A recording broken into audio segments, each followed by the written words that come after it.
What's up, guys? Welcome back to the channel and welcome to episode 55 of C4SVillains. I am your host JB and I am here with the Council of Villains, Vash and Steve, and we are here to talk about The Batman spoilers discussion. I can't wait to talk about this movie. I've seen it 4 times already. I am absolutely obsessed with this film. I can't wait to see it again. If I didn't have to do this podcast, I will be watching it again tonight. But here with me to break it all down again is Vash and Steve. Guys, thank you so much for joining me for this episode.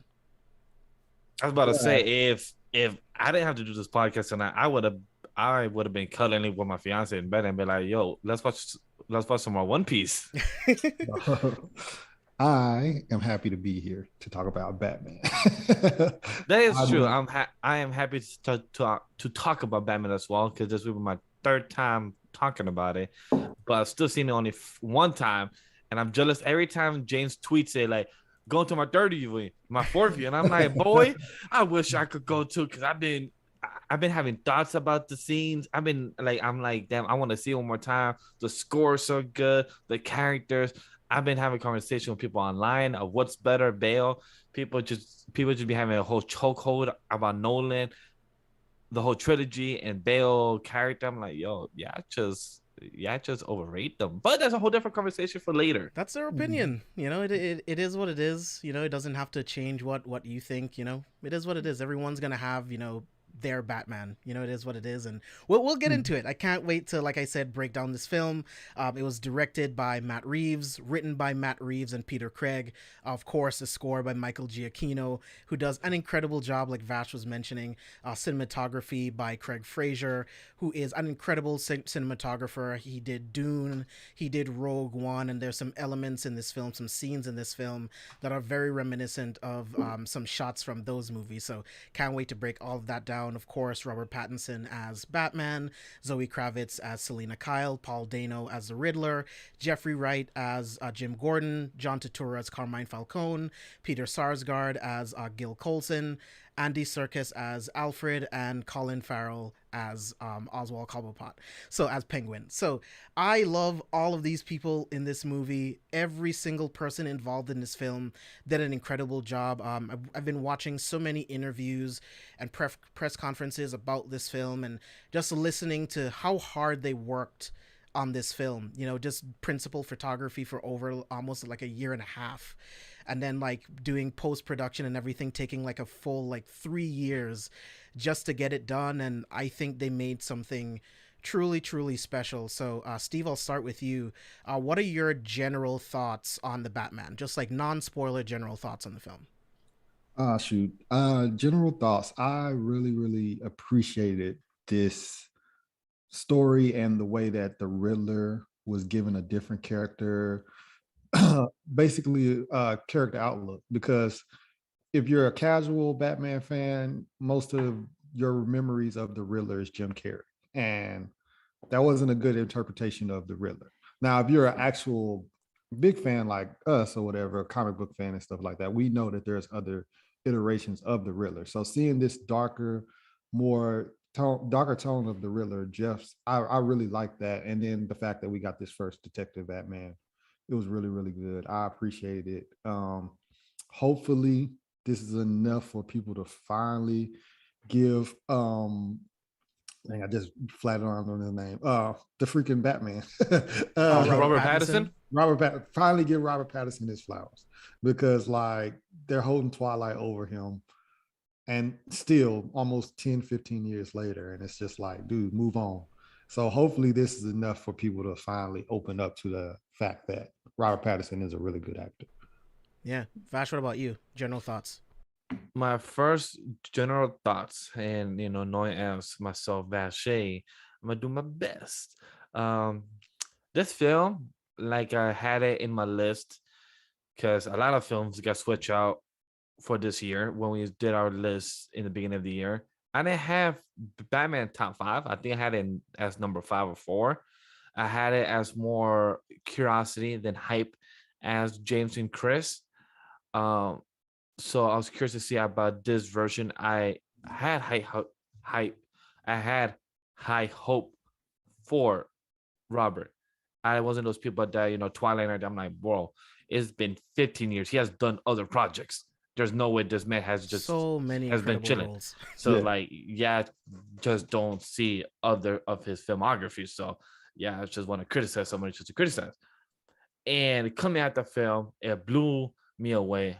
The score, the message, the monologue, the story in depth of him understanding himself more, because this is a year two character of Batman. And that's something I enjoy very much, because you understand him in a psychological aspect of his character in this film very much.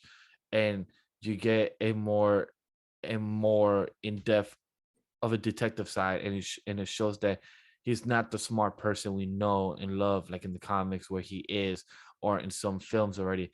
He's still learning and improving. That's what I love about this, because he makes mistakes and he's still learning from them, and that's what I love. And we will dive in more into these certain characters as Batman and other characters that pop in. So overall, this film really exceeded my expectation. I love talking about it, and I've only seen it once, and I'm still enjoy talking about it. Just only having the one viewing, and having this be my third time as a spoiler talk. So it's a great time. Go watch the film if you haven't. Go give this man a chance, because he did such a great job, and also you will enjoy the hell out of this film if it's just you just trying it out. Yeah, definitely, man. Like for me, I love everything about this film. Like I've talked about a bunch of times in like my non-spoiler review, I love the detective Batman. The Long Halloween was one of the first Batman comics that I ever read.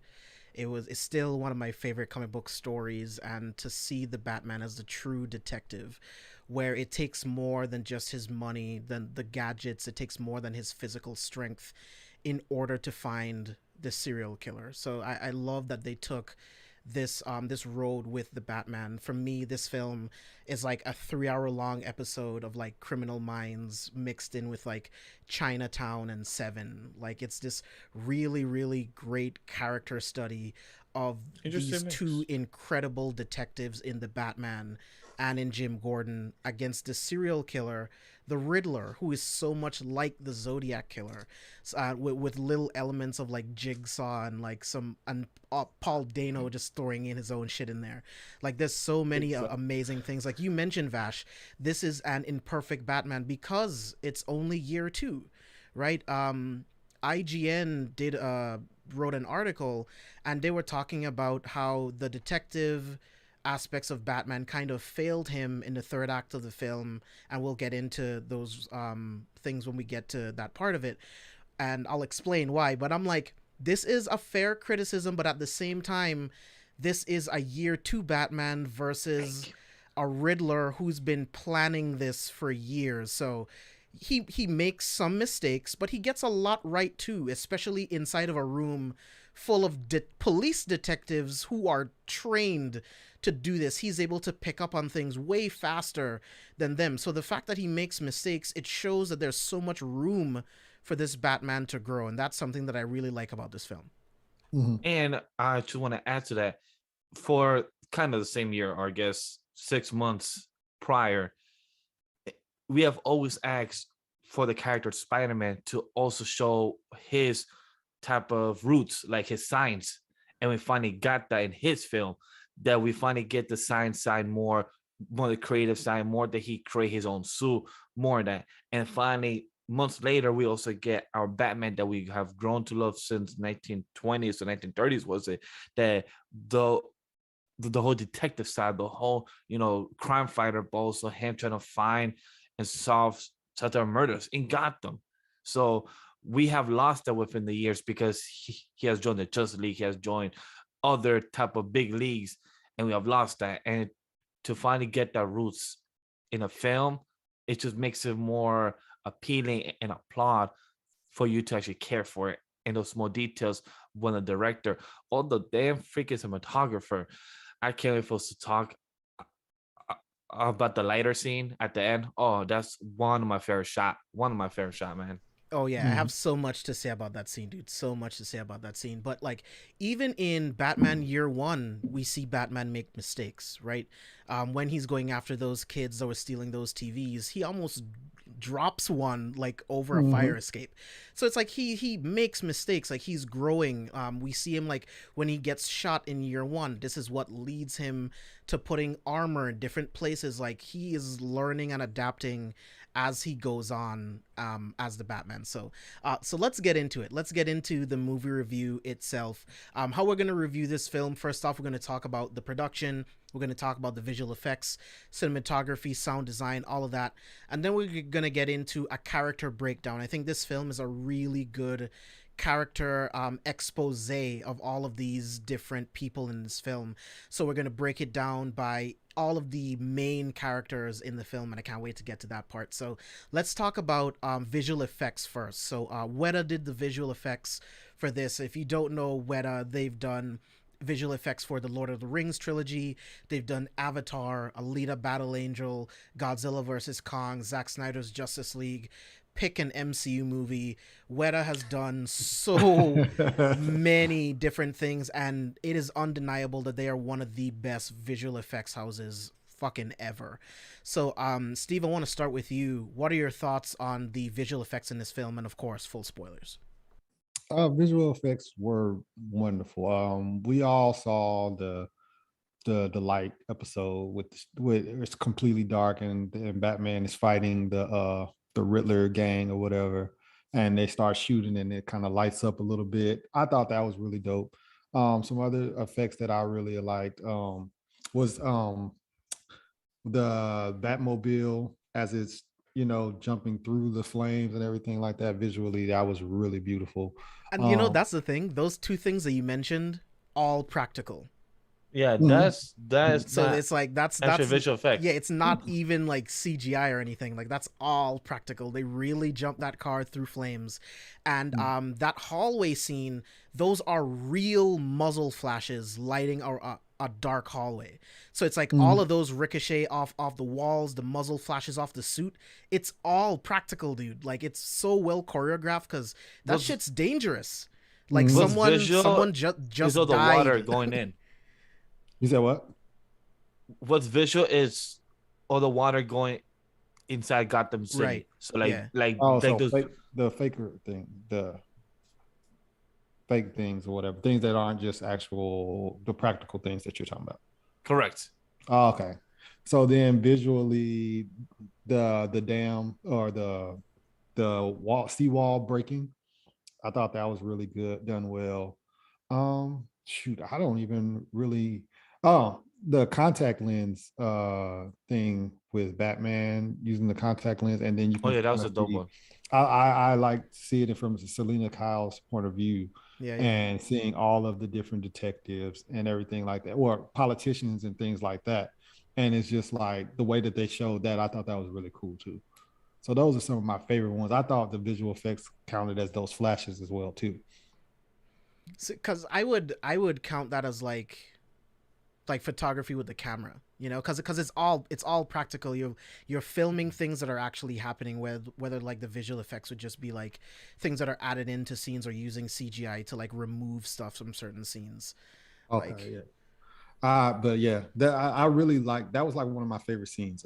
Seeing the club from Selena Kyle's POV or whatever, and that little Yeah, the contact club lens scene. or whatever. I thought that was really cool. yeah, Vash, what about you? One of my favorite visual effect because it's dope and funny and just understandable why it happened is when Batman came out from the club and he had to glide from the top of the building and then he went down and he thought he was gonna make it. We thought he was gonna make it too, but then Mhm. he hit the bridge Yeah. and then just collapsed and hit that floor hard. So Steve, that was a mixture of practical and visual effects. And that's Okay. what I love about that because when both work together, it's hard to tell. But when you know moves so well or when you work together, you could tell the difference sometimes. Mhm. So that was one of my favorite scenes because you could tell he failed is because he hasn't practiced this a lot And also it's because he's in his year 2, so he hasn't been able to use this or felt like the need to try to practice a lot. But also it was just done so well, because I thought this dude just dead as jumped from a building and just totally missed, but he almost made it. In my mind, while I was watching the film, like, yo, this looks really fucking realistic. Because at first I'm like, this could be possible. So that was one of my favorites. 2 is what Steve brought up too. That is the whole eye contact. Like, that's dope. I saw, like, me, I've tried to put contacts for like the past 6 years of my life. Contacts don't work in my eyes. My eyes don't like it. But when Robert had those eyes and everything, those contacts looks dope as hell. I'm like, yo, bro, I want your contacts because those looks hella useful. So that's also one of my favorites. That's right now 2 that I could think of right now. James, maybe if you bring up any, I will remember some. But right now, those are 2 favorites. So I wanted to start with this because it's hard, right? Like, listen, especially when you listen to like Matt Reeves's like interviews, like he uses CGI the way like Nolan does, where he tries to shoot as many things practically as possible, and only uses CGI to make the practical stuff look even better. You know what I mean? So like in that car chase scene, CGI was only there to like remove like visuals of like the cameras, like certain like cars flipping and stuff like that. I really like the water sequence at the end. Like, water is really hard to digitize and stuff. Oh, hell yeah. Like, you guys already mentioned like the gliding sequence, so like even like so removing like the wires and stuff like that. When he's on the renewal building, like, and then he's like running down the side of the building while he's like tethered to it. So stuff like that, like CGI stuff like that. The first time him and Catwoman fight, like, it's a mixture of a practical fight, but you can also tell that some of those moves are like a completely CGI completely CGI construction. So just like stuff like that, like CG visual effects that are just like hidden in the background that look really real. Like, that's the kind of CGI that I like, is the visual effects that I like, where it just like eliminates everything and just makes everything blend more into the practical. Like, I love that shit. The one thing, like, my con, which is not about the film, is about how people saw this film and then started to compare with other movies with the visual effects. People start to say, oh my God, look at this film of the Batman. It's done by Matt Reeves, and he used very little CG and visual effects. People start comparing to the Marvel films of how they overuse it. And I'm like, you cannot compare oranges to apples. Yes, Marvel uses that, but it's because they use a lot of, science stuff, going to space. So you cannot really use practical stuff when it comes to that. Yes, sometimes when they're in town, in the city, they sometimes like to use some extra CG. But if that works for them, and if the directors found it, and the studios found it, and they still make $1 billion, then what's to complain? Like, so to me, that was my con over the past week, that a lot of people started to compare of what works and what don't work with movies with the visual effects. And I'm like, you cannot compare that. Like, that was the annoying part I've seen on the timeline. Yeah, especially with someone like Batman. Like, he's such like a grounded type of character. That's like trying to compare like Guardians of the Galaxy to like Daredevil. Like, what are we talking about? Like, we're talking about a street level type hero that's like dealing with like practical villains and problems, like people, right? So it's like, I have no idea how you can compare that, but whatever. So let's move on to the cinematography. Again, cinematography by Craig Fraser, who did work on Rogue One and Dune. Again, he's also going to be doing Dune Part 2. And I love, like, again, listening to like Matt Reeves talk about working with Craig and like how he wanted to, like, how big they both wanted to shoot this film, like a 70s style, like neo-noir film, and like using like older lenses to like give it an older, like grittier feel. So I think they did a really, really good job with a lot of the cinematography, a lot of these shots. Specifically, like one of these shots right here, like we have Batman and Catwoman like on the roof where the bat signal is. These shots are just framed perfectly, and I love every minute of it. So Steve, starting with you, like, what did you like about the cinematography, and maybe name like one or two of your favorite shots? I thought like it was just a beautiful, and it was dark. It was very dark, but that's what Batman is. That's what pretty much what his character is. So, and really the city of Gotham. A lot of people feel like, oh, some of these DC movies are just too dark, and they're missing lighting and things like that. But I really appreciate that for The Dark Knight. One scene that I really really love is at towards the end when the Riddler is sitting in the coffee shop and he's just kind of just waiting, and then the whole SWAT team comes in on him and everything like that, and he's just like chilling, like kind of just like, I've been waiting all day for this and stuff like that. I thought that was a really cool scene. And then you get the coffee, they zoom in on the coffee or cocoa, and it's a question mark in there. I thought that was a really really cool scene. Another scene that I really really liked is when the DA comes through with the bomb, with the bomb strap, kind of like, I love that. I thought that was cool too, and just the fact that he was just like, I'd rather, what I'm saying. He basically was like, if I tell you, I'm already dead anyway. So, what I'm saying, it is what it is. But that whole scene and that atmosphere in general was just really really dope. Yeah, especially, and we'll get into this too, but especially the way like they shoot like the darkness, and you always see the Batman coming out of the shadows. Like, I Mm-hmm. love that shit. Vash, what about you? What Love were some of your favorite cinematography shots? I'm gonna keep it short and simple because James, I could talk an hour just alone on the I know, right? goddamn cinematography. Because you know me, we are both film buffs and also go to work for production. And man, you could text Sam, you could ask him. I kept going to the show like, yo, bro, that shot, that blue. Oh my god, the orange, like that shot, and the way it comes out, the lighting, and like I have been on set for the same job for like the past 6 months, and I have to give props to the cinematographer for this job. I'll say once it's out or whenever my name is on the IMDb, because I just saw the season reel today, and the lighting. Like, people need to understand, if you're a goddamn cinematographer and you know how to do great lighting, you will make any film look beautiful. Because the shot at the end when he grabbed the torch and was just leading everyone away, Matt Reeves said that was the only light on set. Everything else was off.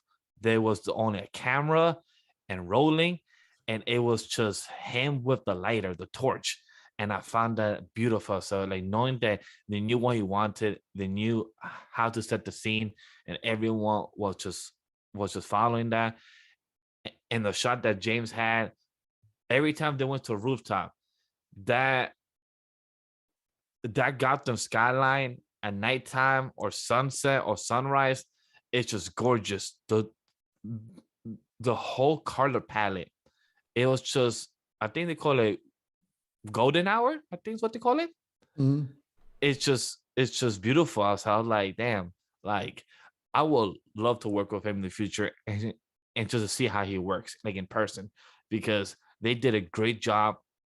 I love I love what you said in the interview. You said that he says something like he doesn't mind if he comes back. If Matt Reeves wanted to come back, he don't mind working together with him again and everything. And they have a vision. I I can't wait to see and hope to see what they have planned out. The one show I want to come back is a spinoff of Gotham. That's the one I want, because he made Gotham look amazing. I was Mm-hmm. trying to figure out, where did they film this, because I couldn't tell the whole city where it was. Chicago again, where was it? I don't know. And that's the point, that you cannot tell where they actually filmed the city, because it looks so well lit and so look freaking beautiful and filmograph. I don't think that's a word, but yeah. But just to piggyback off of what you said, dude, like the first thing that I have here is just the flare scene towards the end, where it's like you said, is the only light there as Batman, as this new symbol, and we'll talk about that as well, leading the people out of the darkness, and he is the light leading them to safety. There's so many great like visual representations like that.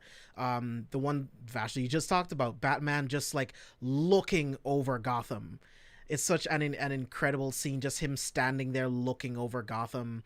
um the hallway sequence, like we were just talking about, the way that it's this wide shot and it's just complete darkness, and the only thing lighting the scene again is the muzzle flashes from those guns. And again, the practicality of it, like the muzzle flashes are all real, it's all practical, all in camera, and it was all so well choreographed together that it came together seamlessly. Because like I said before, that kind of stuff is dangerous, like using blanks, and especially up close and personal in like close quarters like that. Like, it's so dangerous, and they were able to pull it off. Some of the best camera work is that car chase scene where the cameras are literally attached to these cars, and Matt Reeves was talking about every time the car gets hit, like he wanted the camera to kind of shake like the car did. So it's like the way that they had it mounted onto the car, so it's like you can get the perspective from the Penguin, you get another perspective from like the tires on the Batmobile, from the engine, from Batman's perspective. Like that entire car chase sequence is just filled with incredible camera work from Fraser, dude. Oh my god. I'll tell you this, they probably filmed that scene in a month.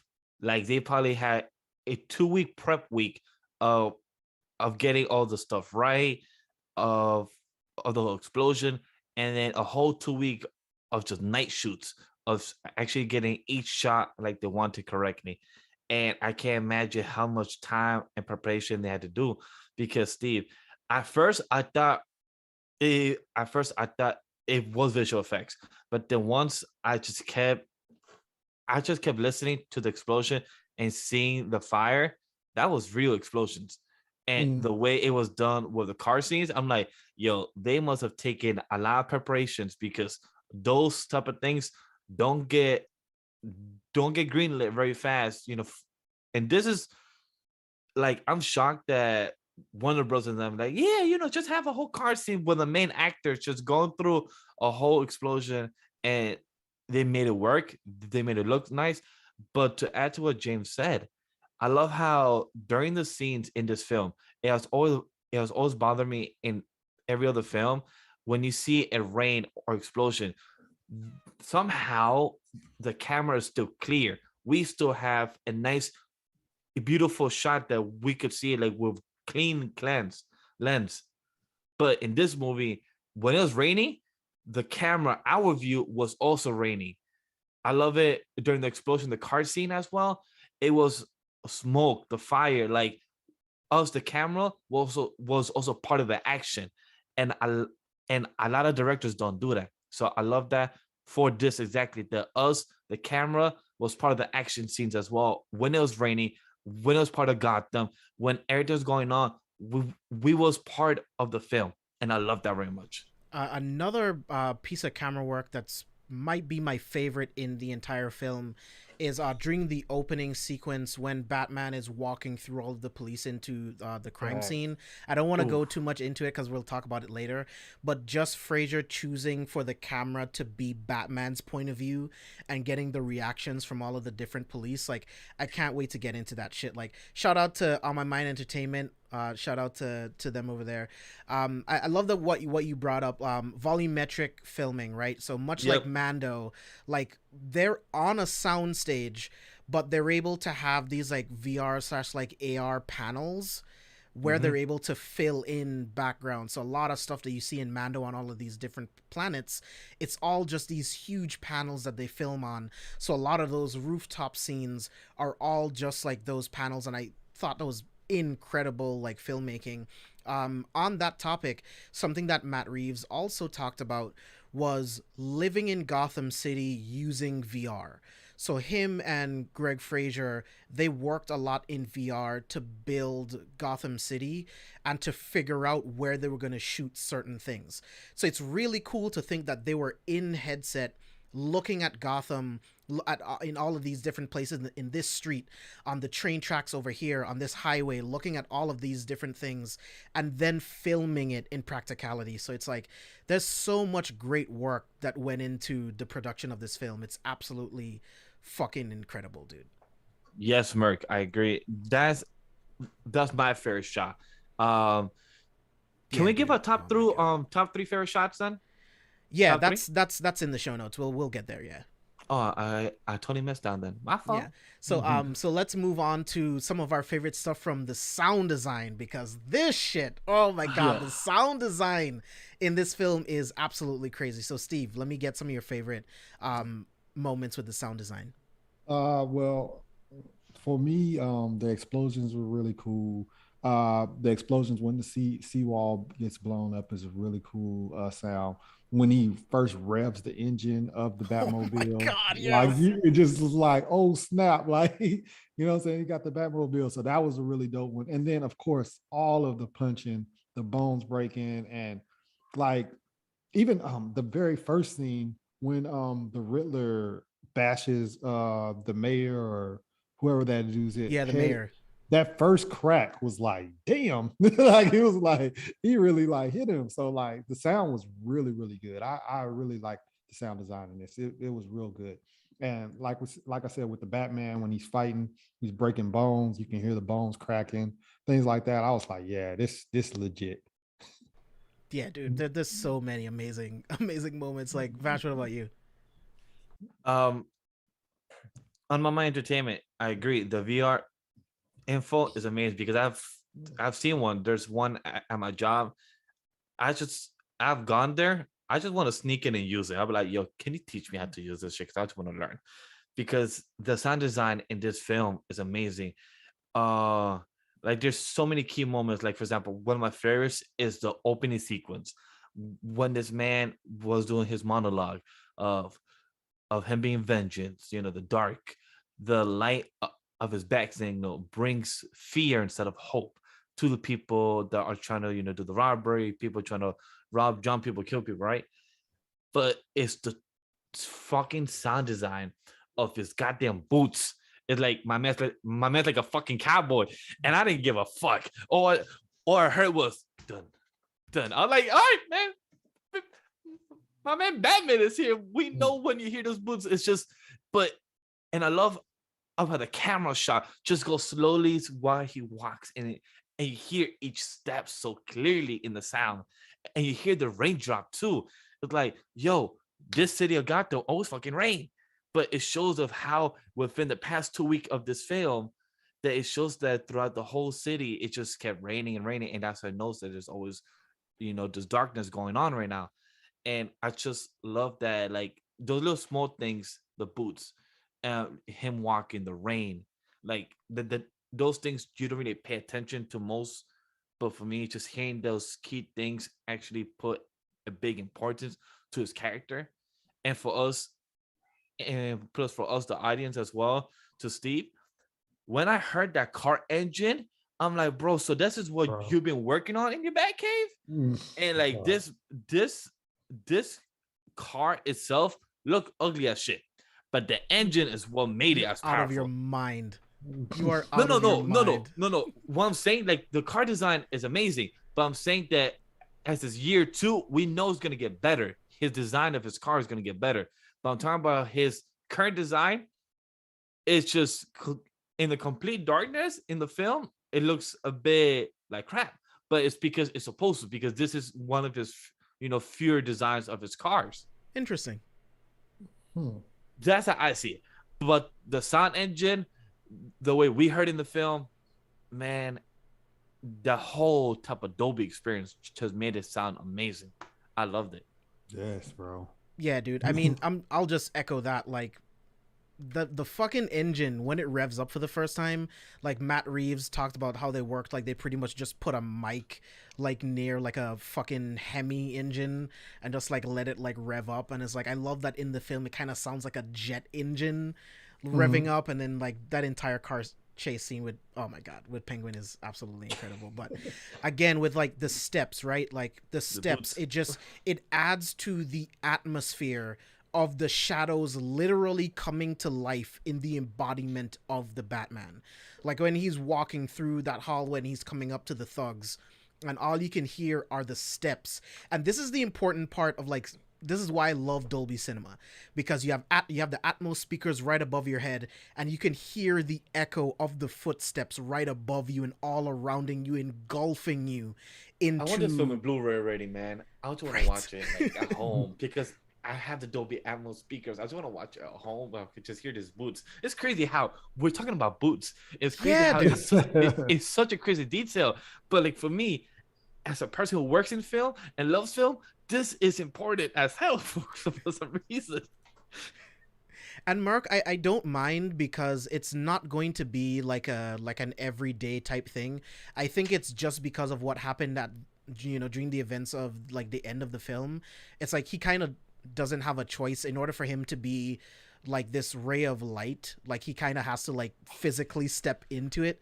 You know what I What mean? a And help monologue. people because there's real big stakes at the end of this film. Like a lot of people died at the end of this film. A lot of people. Yes. And it's like, yeah, they put on the news that he saved hundreds, but yeah, I think hundreds of thousands died. So it's just like there's a lot to talk about when once we get there. I agree because that's my one gripe that didn't mention how many lives were lost. I was like, but yeah, I'm not gonna tell. Like we know as an audience, we know like people died, but Yeah. can you tell us like just to know of how much he's weighing on his shoulder? And Yeah, plus, I gotta I say, like the ambiguity, because I mean we know that the entire city was just in seconds underwater, so we know yeah, that people didn't make it. So in the next film, I'm sure there'll be like some kind of like memorial or some kind of like remembrance ceremony of the however many lives lost on that day or some shit like that. that. But also, I do want to point out the monologue sequence that we've seen 3 times in the film. I think 3 or 4 times.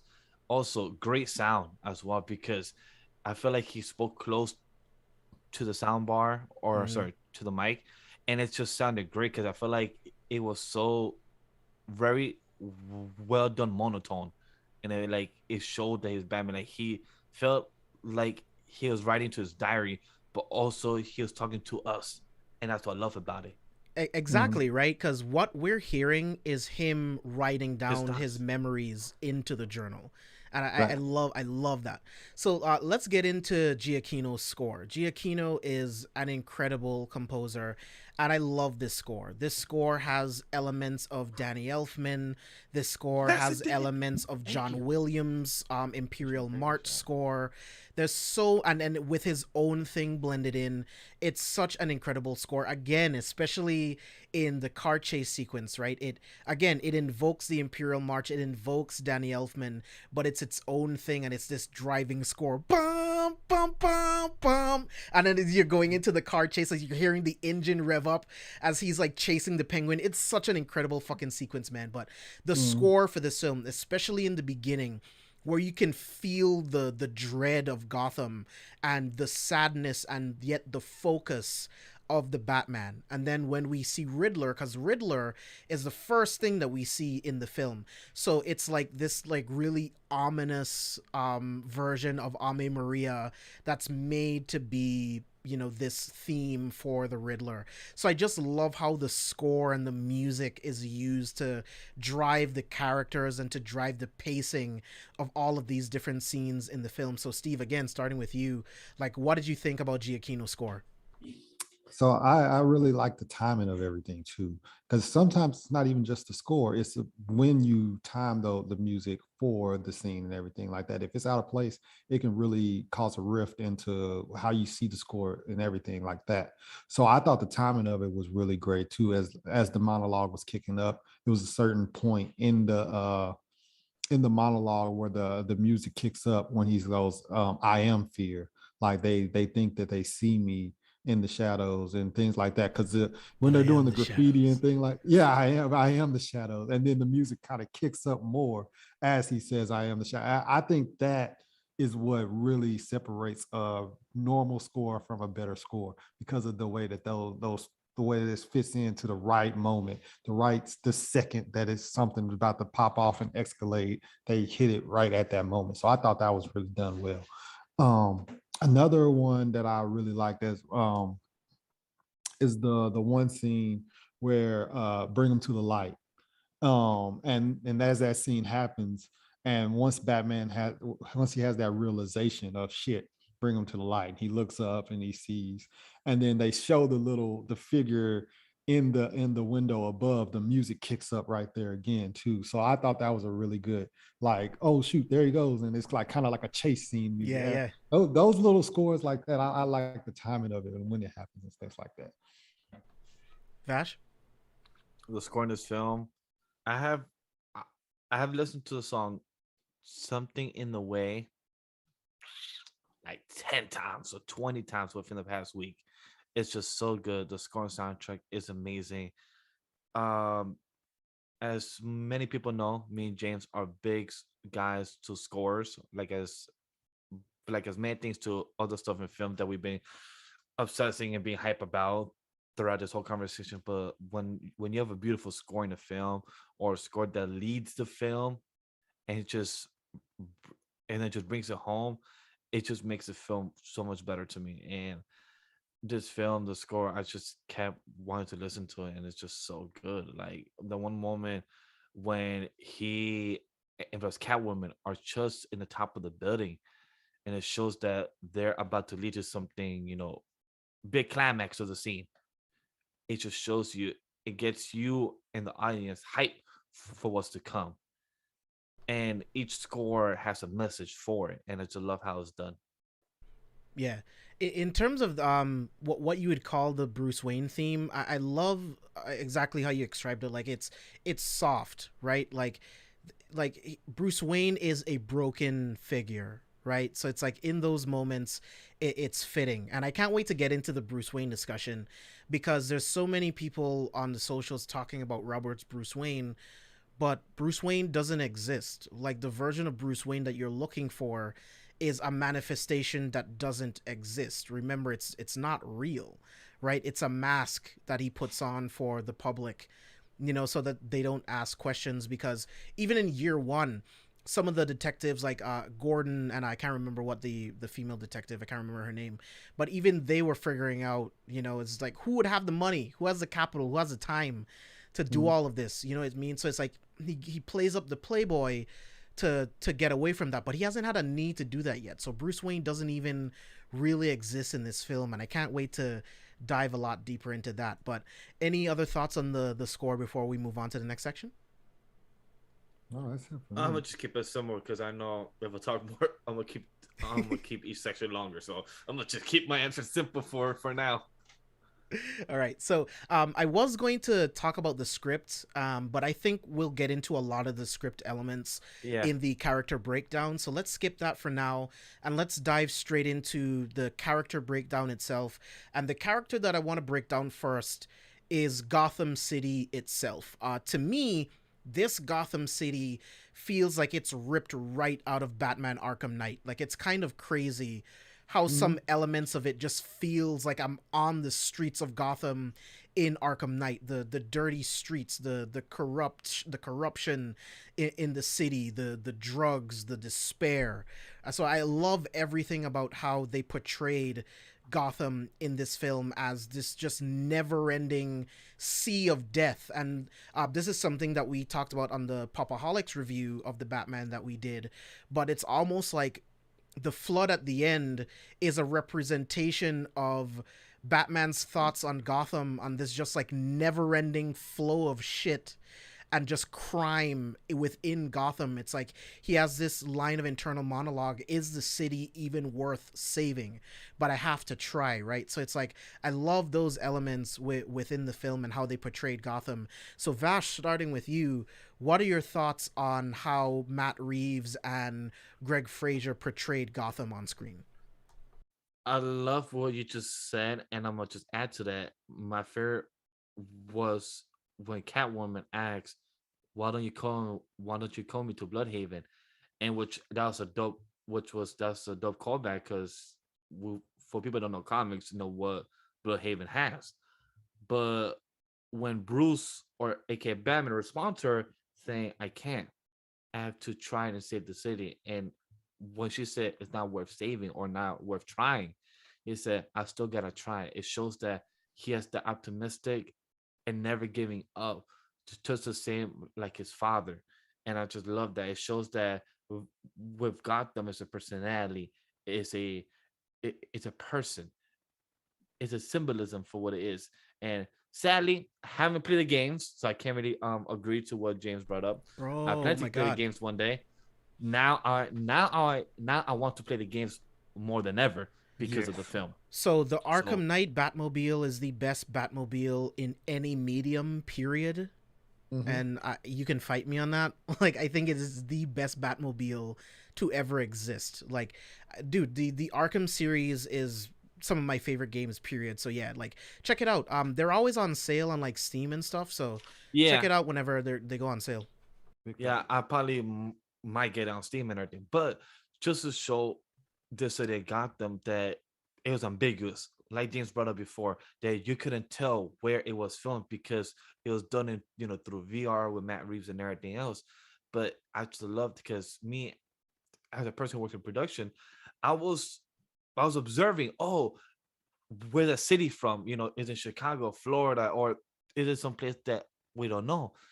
And when you cannot tell where it's being filmed, that's a good thing because they did such a great job to have its own city, kind of like its own type of planet. Like it felt like it was isolated.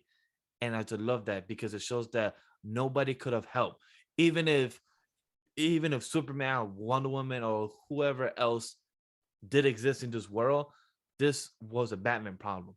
And I agree with what James brought up that when the water broke in, I didn't see it as of the villains and everything, carrying it. I felt it was like mm, I felt like it was a new type of era coming into Gotham, flooding in. Like, oh, what's gonna happen from here and out? This is a new era for Gotham with Batman and the new villains that's gonna be coming out. The Joker, the Riddler, for example, Mr. Freeze and anybody else that's going to be popping out within this universe. So for me, that's how I saw it, and I enjoy very much. Yeah, Steve, Facts. what are your thoughts on Gotham as a character? So I love Gotham in this one. To me, I feel like this is a better Gotham than the Dark Knight. Vash said it. We were talking about it before, and I thought he was talking about something else, like as far as it being a better overall. But the city itself, I think this is a better overall view of the city. After I think they have a lot to get some ideas from as well, though, because the TV show Gotham and then Joker came out, so you got to see those different aspects that they can bring into this movie, and they could feed off of that. And they had some things that they could do, which makes it better. The more material we get, the darker Gotham will get out of each of these things. Like James said, the Arkham series was really good. I also like the Batman Telltale series. That mythos of Gotham is really, really dark as well, and it's grim. And they got all these like different gangs and everything like that. It's the same as they have in Arkham City and things like that. So this Gotham is really, really good. I think it's really done well. You get to feel how dark and how hopeless it really is out there, is what it seems, because it's like every dude's on a train and he's just trying to go home and they following him. You know what I'm saying? Because he's quiet and he's doing his own thing. It's just you can see it. And then even the one guy he's getting initiated into the game, he only has half a mask. Obviously, this is his initiation. It's just like so many different aspects you get of the city within itself, of how it's unfolding and everything like that. Even to a point where people are doing graffiti and now they're afraid of Batman because of the fact that they're like, yeah, I'm wild and I can do whatever I want to. Even though people will be like, make the joke that, oh, they're only doing graffiti, whatever. But no, it's just overall, it's just everybody is chaotic. They can do whatever they want. And you can see it in every little scene in that first opening scene of they can just literally run wild and do everything that they want. And I love the fact that we got to see that different point of view, and you got to see 3 to 5 different, clips of people doing crazy things like that. I also loved was the Penguins club. Yeah, yeah. Seeing that nightlife of Gotham was really, really dope as well. It gave me the because I mean we played the video games and you see the lounge, that the Penguin has in there, but you don't actually get to see the club aspect of it, but we get to see it in this movie. So I thought that was cool to finally see, because it's like, oh, this is what that club is like, that we only got to enter into in nighttime on the video game, where it's already closed and everything and evacuated, whereas we got to see the nightlife and everything like that. And I thought that was a really good aspect to see too. Yeah, definitely. Great point, like bringing up just like the nightlife of Gotham and just like exploring that, and the club within the club aspect, and how it's like a hub for like the mob, and where they meet up with all of like the corrupt cops and shit like that. Like, yeah, great pull, man. Yeah. Yeah.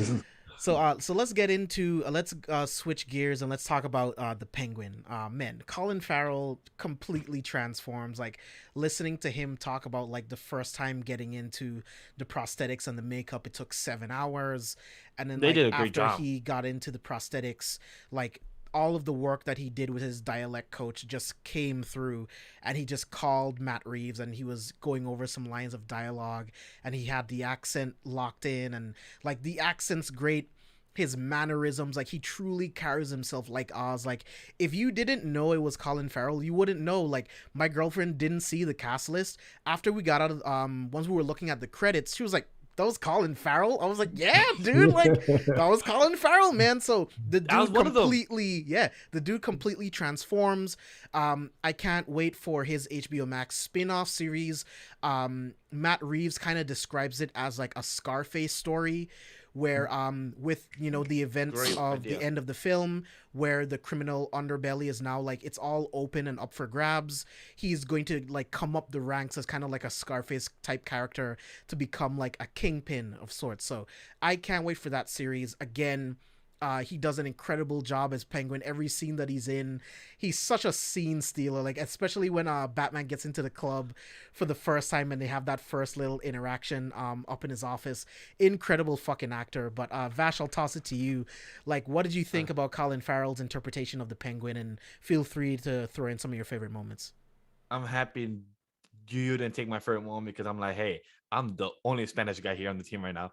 Nobody better take my joke here, because I'm about to say, when Colin Farrell say, "Ya don't know Spanish, ya don't know the difference of él y tú, ya don't know the difference of como el rata, la rata." I was like, yo, I never expected a Spanish joke like this when it comes to grammar in a comic book film. When it comes to a Batman film, like comic book film, I expected it maybe from Hyman Reyes, like a film from him, because he's Spanish. But a Batman film, never expected it, and it was enjoyable. That's one of my favorite scenes for him. And when he was handcuffed and when he was walking like a penguin, that was fucking hilarious as well. I was enjoying that scene so much. I like, wow, he actually practiced to walk like a penguin, or he just dead as couldn't walk. One of the Well, I other, mean, and it helped that his ankles were handcuffed, so he kind of had no choice but to waddle But kind it of worked, in order to though. walk. But it worked, yeah. It worked, and it was amazing. So, and it worked for his character, because Steve brought it up Monday when we record, saying that the Penguin, he never snitches. So I love how he also stays true to his character too. So that was one of my favorite things about the Penguin. Colin Farrell, well, I was James' girlfriend as well. I did not know that was Colin Farrell. When I came out the film, I asked James, like, I asked Sam, I was like, yo, bro, who was that? Like, oh, that's Colin Farrell. I'm like, how the fuck do you know? So I did my research, like, oh shit, that was Colin Farrell. He did great. I did not recognize him. Props to the makeup people, because they did a fantastic job, because I couldn't tell that was actually him. 7 hours. And I have seen people actually sit there for 4 hours, 5 hours, do an actual fake mask, fake beer, and everything. So it's possible. You got patience, but that's what shows, because look at us. People did not know that was Colin Farrell. If I'm correct, the guy that played Falcone, he said that he did not know that was him I didn't hear on that. set. Yeah. He said, like, hey, who's this guy here with scars and everything? I'm like, yo, it's me, Colin Farrell. Like, so like they joke around about it, but it shows of how many hours they put in this, and it shows that they did a fantastic job. So Colin Farrell stole the scene from me at times, and he did such a great job. And I'm happy that he's having his own crime show. And when you compare to Scarface, that you're gonna have like a rise to the Kingpin, that sounds amazing. Because if you have seen on comics, the Penguin does have his own goons, have his own little small district of Gotham. He tries to take Mhm. more of that, and then he fights with other people that has a bit of district of Gotham. So I can't wait to see what other characters we can meet. Black Mask will be a great character to add to that show too. So Mhm. I hope to see some interesting characters from that show. Yeah, man. Steve, what about you? So you guys know Penguin is in my top 5 Batman villains, and Mhm. so a lot of people don't agree with that, but like that's one of my favorite. He's one of my favorite villains. Um, from Robert Lord Taylor to what I thought we were going to get.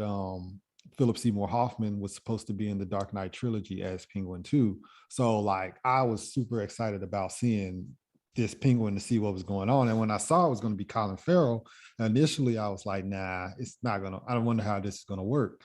And but then at the same time, Robert Robert Lord Taylor or whatever in the Gotham TV series, he played a really good Penguin. He was skinny and things like that. Because I was like, Penguin's a heavy set guy, things like that.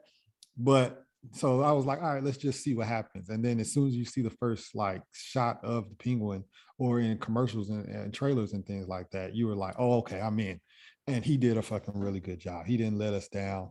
Um, as a Penguin lover, I love like the mob aspect. So Falcone and Fish Mooney and all those things, like all that little mob aspect of Gotham, I really love that. I'm really into mob movies and things like that. So just seeing that, and then like I was really excited that because I was kind of like almost down when they were like, oh, the bird or whatever, and they was like, he's the rat and all this other stuff, and I was like, dang, they're gonna try to make the Penguin a rat, and it was like almost at a point where I was like, they're gonna mess up my character. You know what I'm saying? The character that I love, because I was like the Penguin no rat. And then when you find out he's like, I ain't no fucking rat. Like I was like, yeah, I like that. And then he even escalates when you find out that it's Falcone that's the rat. And he steps outside. He didn't even care that Falcone runs the city. He's like, you a fucking rat. He said, you done. And I was like, yo, I love this like ballsy Penguin, like because that's just who he is. He's like, he stays true to that code. He's not gonna rat.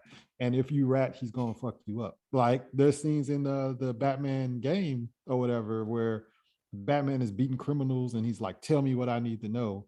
And then the criminal finally says something, and the Penguin can hear him on the headset. And he was like, oh, okay, we're gonna have to gonna cut your tongue out and stuff like that. It's just Yeah. like that's just who he is.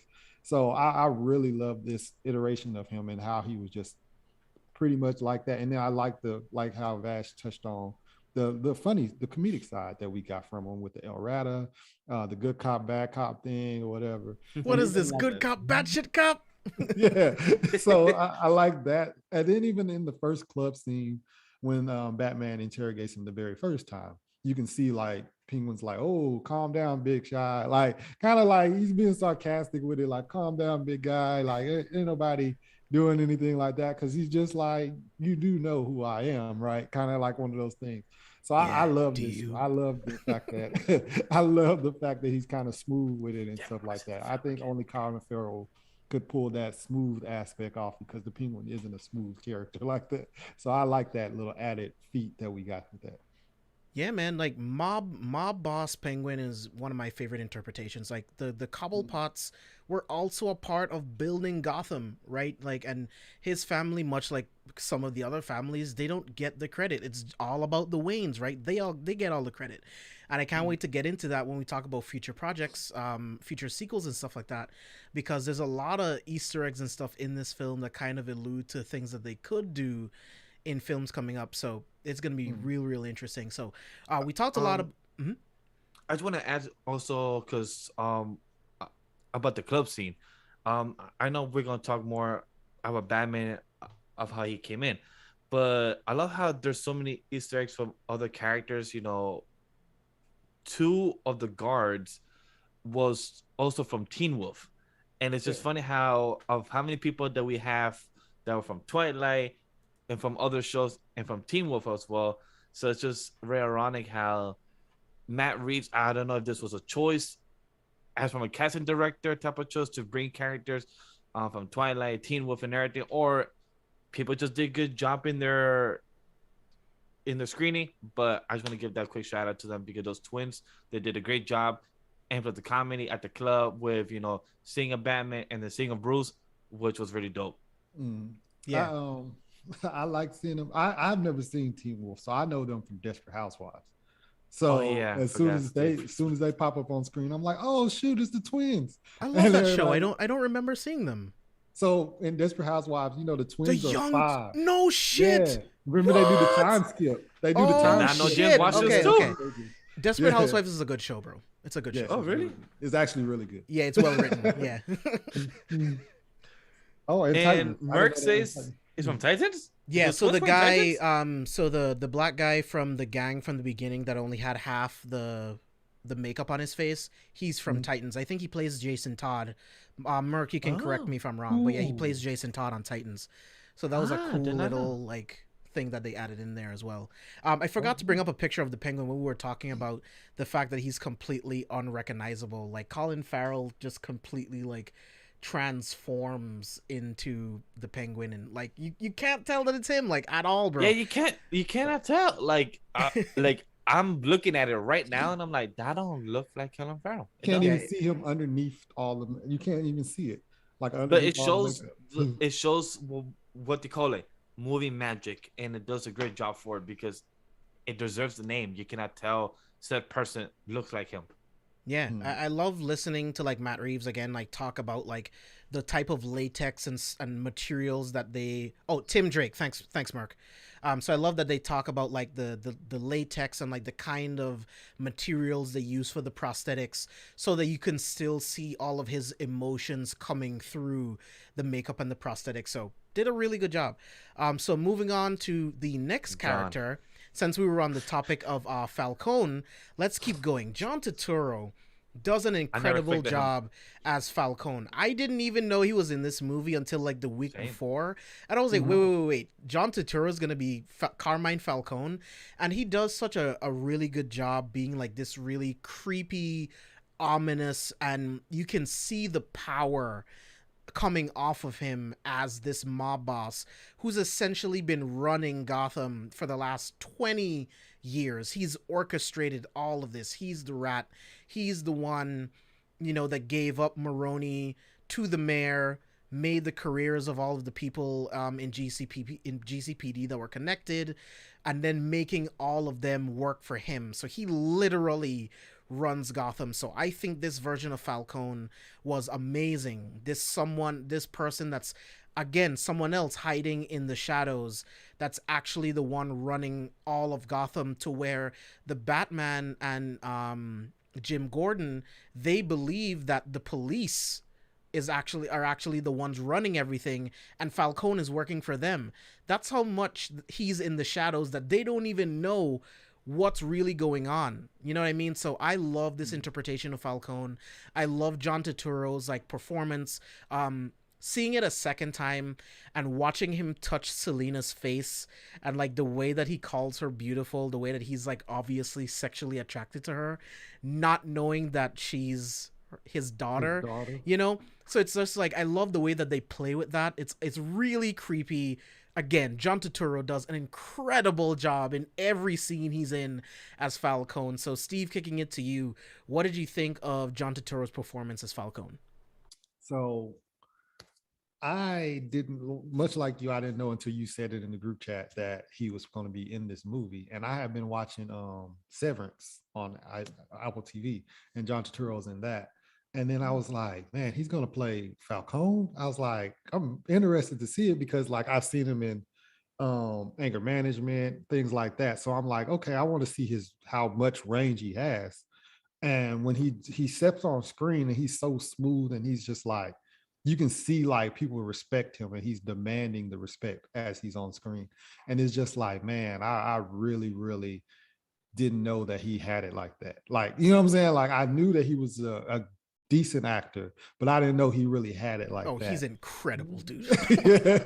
So, and he steps on the scene. And so we don't get to see him like kind of like for the most part of the movie until we see the contact lens, and then she looks at Falcone when Selina Kyle looks at Falcone, and it shows that it's Falcone and things like that. So that's how you found out that, you know what I'm saying, he was Falcone and everything like that. And it was just like the slimy, the like he was even gonna pin it on Maroney, like that's who killed your parents, that type of stuff. And it wasn't until Alfred woke up and told him, and it was just like he's pulling strings so much that he almost, you know what I'm saying, got Batman to believe that Maroney killed his parents. Like it was just like to a point where he's just pulling strings like that.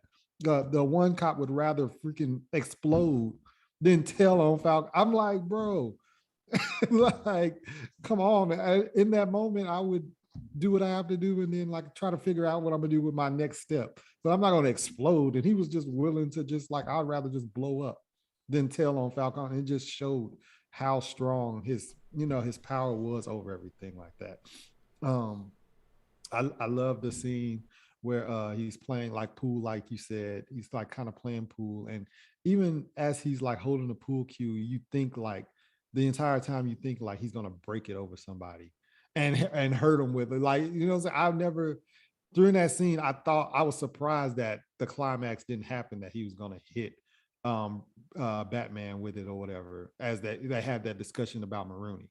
I was thinking it was gonna be more so of, you know what I'm saying, it was going to be a quick power struggle thing like that. And like the fact that he just had that presence every time he's on screen, that you thought something dark was going to happen and it never happened.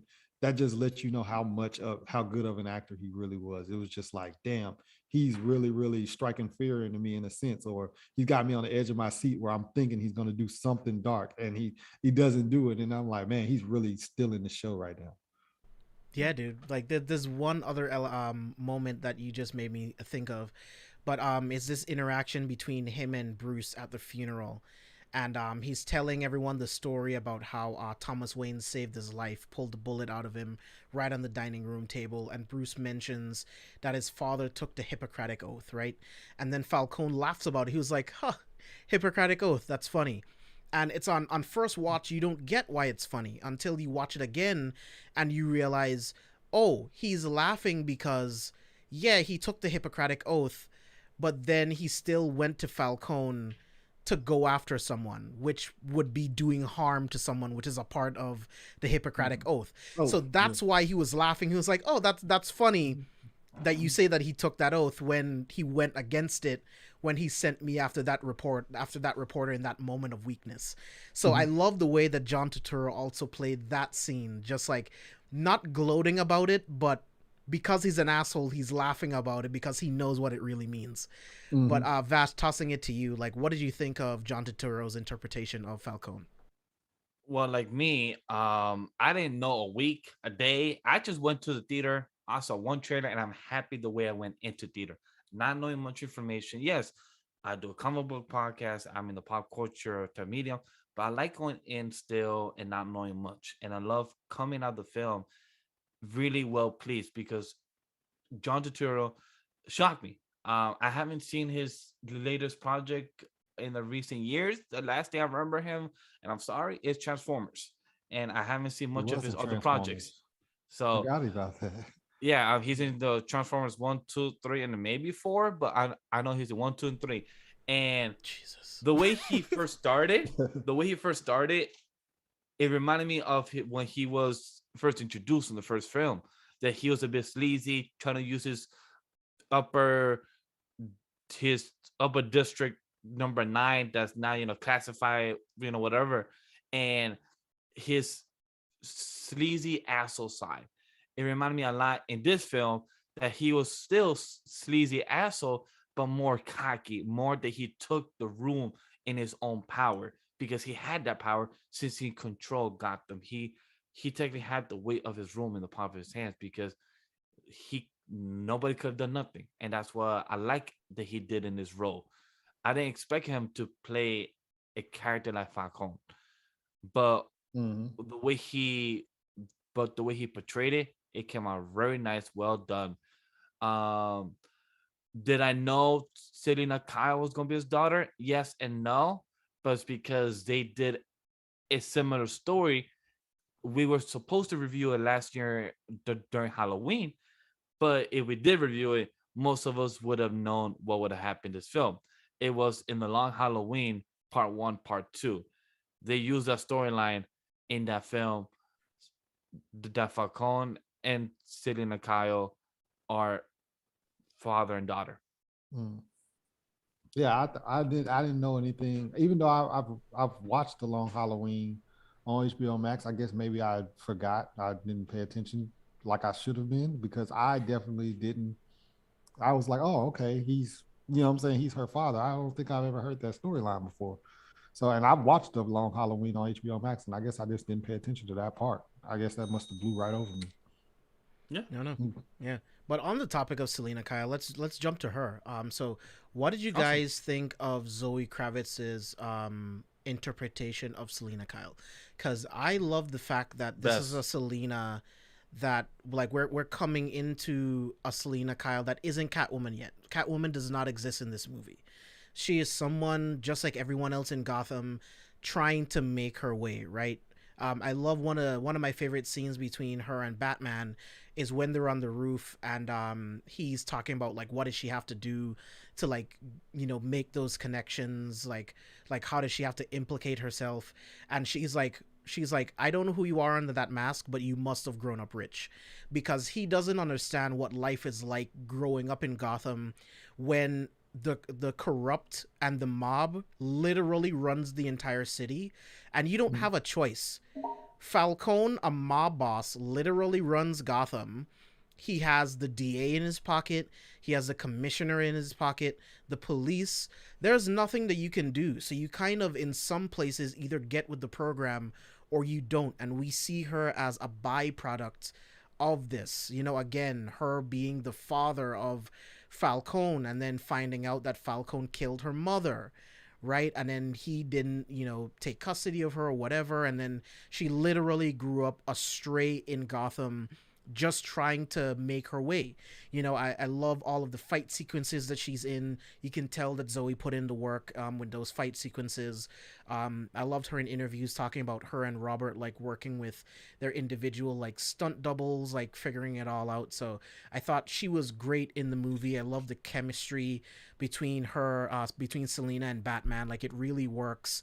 Where it's like it's almost like right off the page in the comics, where you can see these two as this perfect couple, but at the same time, they lead different paths, which is why they don't really come together all the time. And I think this film laid the groundwork for that kind of relationship between the two. So, Vash, I'll kick it to you first. What did you think of Zoe's performance as Selina Kyle in this film? And I maybe some of love your favorite her. moments. I love her most recent interview that she stated she didn't get the role of Catwoman back in 2009 in The Dark Knight Rises, and you know what? I'm happy you didn't, because you got a job like this and you kick out of the park. Zoe Kravitz, she's beautiful. I don't know much about her filmography, but now I will keep an eye on it and I will look back if she has any work for me to see, because she knocked out the park. Her chemistry with Robert, her storyline had a fucking storyline, not just like in not just like in Dark Knight Rises. Nothing against Anne Hathaway. She's beautiful. She did great in the black leather and everything, but she was just there to look good and just to push Bruce Wayne. In this role of Zoe Kravitz, she had a friend. She had a storyline. Girl wanted money. She has layers to her character. I could talk so much more about this character, Kyle. The line that she has a thing for strays is a pun to her as a cat, love for cats, and as a pun for her making a quick and nice chemistry with Batman, where nobody else has done the other than Jim Gordon.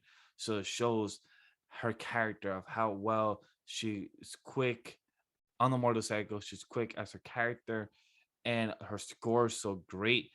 The way the Zoe Kravitz also expression herself, knowing that she couldn't save her friend or go against the Penguin or go against Falcone by herself, and her asking for help from Batman and Jim Gordon my favorite scene was when girl was upstairs kicking ass to the guy that she had, and when Bruce and when Jim both arrived.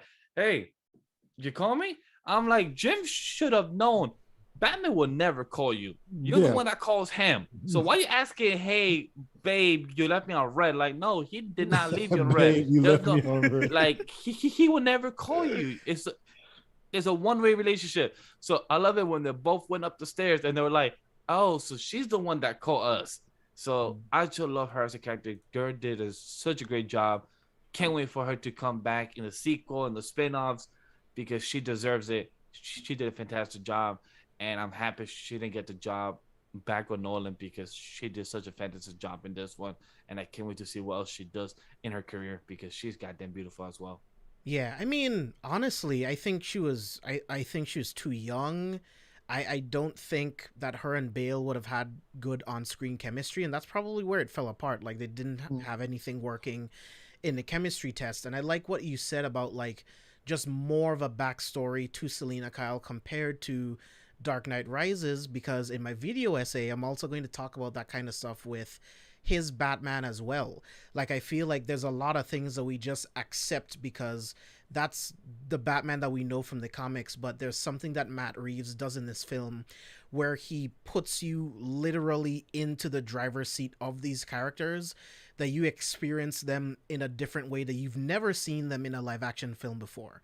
So Steve, what about you? What did you think about Zoe's interpretation of Selina Kyle?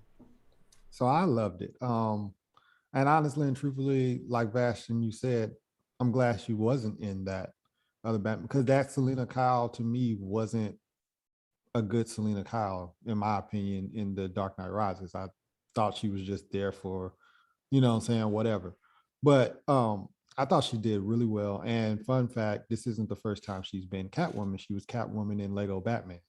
So yeah, so this isn't the first time she's had a little practice. And if she obviously auditioned for the one in 2009, this is something that she's been wanting to do for a while. So of course she would nail it, and she knocked it out the park. I love the aspect of her and her friend that goes missing, and she just really wants to find her. I love that whole aspect of her, just seeing the humanizing part of her, because if you guys know, Catwoman for the most part looks out for herself, you know what I'm saying, but we're getting to see this in year 2 where she actually has someone that she cared about, you know what I'm saying, like that she actually cared about. And we get to see that softer side of her before she starts to go dark and starts to go to a loner and doesn't want to be bothered with anyone. So I really like that side. I love the way the first time she sees Falcone and they give you that mystery of, like, you know what I'm saying? Like Bruce Wayne even asks, he's all like, what the hell is your relationship with Falcone? And it's this and that. And she's like, I don't have a relationship with him. And it's just for us, you know what I'm saying, first time watchers that don't know, you know what I'm saying, we're just thinking, okay, she's hiding something about her relationship with Falcone. And the way that she plays it off is really, really cool. And really, really good the way that she does it. And then you finally find out like the whole aspect of her being the daughter of Falcone and everything like that. So that's the relationship. And it's a play on words, you know what I'm saying? Because he's asked her, what's, you know what I'm saying, what's your relationship with Falcone? She says, I don't have a relationship with him, because she doesn't have a relationship with her dad. In reality, yeah, it's her dad, but she's right. She doesn't have a relationship with her father. So she's not lying to him. So I like the way that they played that. And yeah, she really did a good job. She did a good job in the fight scenes, even if there was stunt doubles and stuff like that. It was believable that it was her. She was athletic, because like much like this, like we talked about in the Dark Knight Rises, I couldn't see Anne Hathaway doing those fight scenes. You know what I'm saying? Even with a stunt double and things like that. Whereas when I see Zoe Kravitz doing these fight scenes, it feels like she's actually doing it. It's more believable to me seeing Zoe Kravitz doing athletic things and fighting, where I didn't see it with Anne Hathaway at all. Yeah. Like I can't wait to revisit all of those films. Like I'm gonna start rewatching them sometime next week so I can get to work on that video, because it's gonna be interesting talking about all of the different Catwomen as well, because Michelle Pfeiffer's interpretation is also iconic, but in a completely different way, because she's not really anything like Selina Kyle from the comics in any way, really. but what she's able to do with the character that still kind of like, invokes like the elements of Selina Kyle that we do like from the comics, it still works. So it's gonna be, I can't wait to make that video. It's gonna be a long one, but it's gonna be really interesting. So let's get into another relationship that Batman has in this movie, and that is with Alfred. Andy Serkis, I think he does a really good job with the limited scenes that he's in. I would say that the film really relies on our previous knowledge of their relationship. Agreed. And I think the film still, even saying that, I still think the film does a really good job of playing into that. For the scenes that they were in, it was enough time for me to feel like, yeah, I understand the relationship between him and Alfred. And then you also have to understand that this is year 2. Before this, he was gone for like 12 years. So it's like the relationship that you want, that some people want him to have with Alfred, it's just not there yet. He just got back. Agree. And he's been on the streets of Gotham every single night for 2 years. So it's like that kind of relationship that you want. This film laid the groundwork for it. I love that hospital sequence and leading up to it where Batman realizes, oh shit, like I lost Alfred, and I, like he says, I thought I dealt with all of that. I thought I dealt with dealing with fear on that level, until I realized that I almost lost someone that I cared about, and then it all came rushing back to him. And then I love that moment. Andy Serkis does such an incredible job in that moment as well, playing up the emotions. And then we can get into the conversation between him and like him letting him know like, yo, like it was actually Falcone, like everything that Falcone did, like he wanted to use Thomas Wayne's political capital to run Gotham. And then when Thomas Wayne decided that he was going to go to the police that same night, it's like, yes, he can't prove it, but it all lines up. And then just again, Andy Serkis's performance of him talking about, if you don't think that I've spent every single night trying to figure out what I could have done differently, it was my job to protect them. I know you blame yourself, Bruce, but you were just a boy.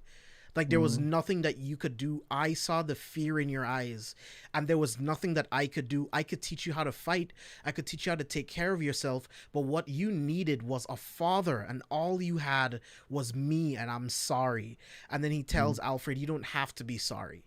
And that scene alone was enough for me to like truly set into that relationship between Bruce and Alfred. And even those the playful banter moments that we get earlier on in the film where he's like looking back at the footage from the crime scene. So Steve, I'll toss it to you. Like, what are your thoughts on like Alfred as a character in this film and how Andy Serkis played the character? So I liked Alfred in this film. I thought Andy Serkis did a really good job with, like you said, the time on screen. Also, to piggyback off what you said, is their relationship has dwindled. He's been gone for 12 years, and now they're rebuilding that relationship. It's only been 2 years, so they have to rebuild that relationship. They have to rebuild that, just basically like, you know what I'm saying? I lost my parents. I left for 12 years, and you're just the butler. Like, you know what I'm saying? Like, that's kind of like maybe how he feels, in a sense of, you're just the butler. You took care of me or whatever, but you took care of me because you had to, not because you actually cared, in a sense. That's his mindset, possibly. You know what I'm saying? And then you don't really get to see, you don't really feel that he has that relationship until the bomb sets off and everything. He feels like, oh dang, I might have been spending all this time pushing away the person that cared, the one of the people that cared about me, and I'm gonna lose them. So I really like that. I like the scene when he has so much passion when he's talking about the fact that Falcone, killed your dad, and even just the whole reveal of, like he was saying, like, your dad wasn't perfect, but your dad, like, he just wanted the reporter to be roughed up, silenced. He didn't, and Falcone killed him because he knew that's something we didn't touch on, but that's another string that he pulled, because really all he was supposed to do was rough him up. But he was like, oh, if I kill him now, I got Bruce Wayne in my pocket. And I thought that was really a very cunning move by Falcone. But it's just the fact that, like, just him telling that story, and he's like at a point where he's at a moment of weakness where he's like, all you had, like you said, it's all you had was me. Like, I'm just, you know, Alfred or whatever. And he's like, you're a boy that, you know, had a mom and dad and you lost everything in a sense. Um, and like you said, we didn't get to see him that much on screen. And it's cool to actually see Andy Serkis on screen as an actual character and not digitalized, because he's normally digitalized as Gollum and all these other characters and stuff like that. So this is because he was also Claw in Black Panther. So, but for the most part, we don't really get to see Andy Serkis like as an actual person on screen playing a character. So this is actually a bright spot for me, just actually getting to see him act and show off different characterizations without being CGI'd and doing all the other stuff. Yeah, Vash, thoughts on Alfred? I agree with what Steve just said just now. This man, to actually see him on screen, not a hand, not an ape, not a whole different character. Mm-hmm. To actually see this human, this flesh, blood human on screen, like, oh, how you been in this circus? It's been a while. So nice to see you on screen and talking with your actual lips. So like, that's actually dope as hell. But without that, he did good. I'm still on Gary Oldman as my favorite. Andy Serkis did a good job. You mean Michael Caine? Yeah, I was about to say Gary Oldman was the Gordon. Do you mean Michael Caine? Yeah. Yes, Michael Caine. Okay. That's what I meant. Thank you. But Andy Serkis still did a great job for me to feel the connection to what James said about these two characters, because my favorite is when Bruce was talking to Riddler, finding out where was the next bomb, and he went running home. He went speeding Gonzalez, and he was screaming on his way there. He was like, yo, Alfred, pick up. Alfred, pick up. He was scared for the first time. He had never been scared for anybody until now. It was Alfred who was his life on the line. And when he called and find out that he was already an hour late, that's what I love about more. Yes, I talk about despair in manga, but when it comes to this, it shows the whole type of realization on Bruce, like, fuck, this got too close to home.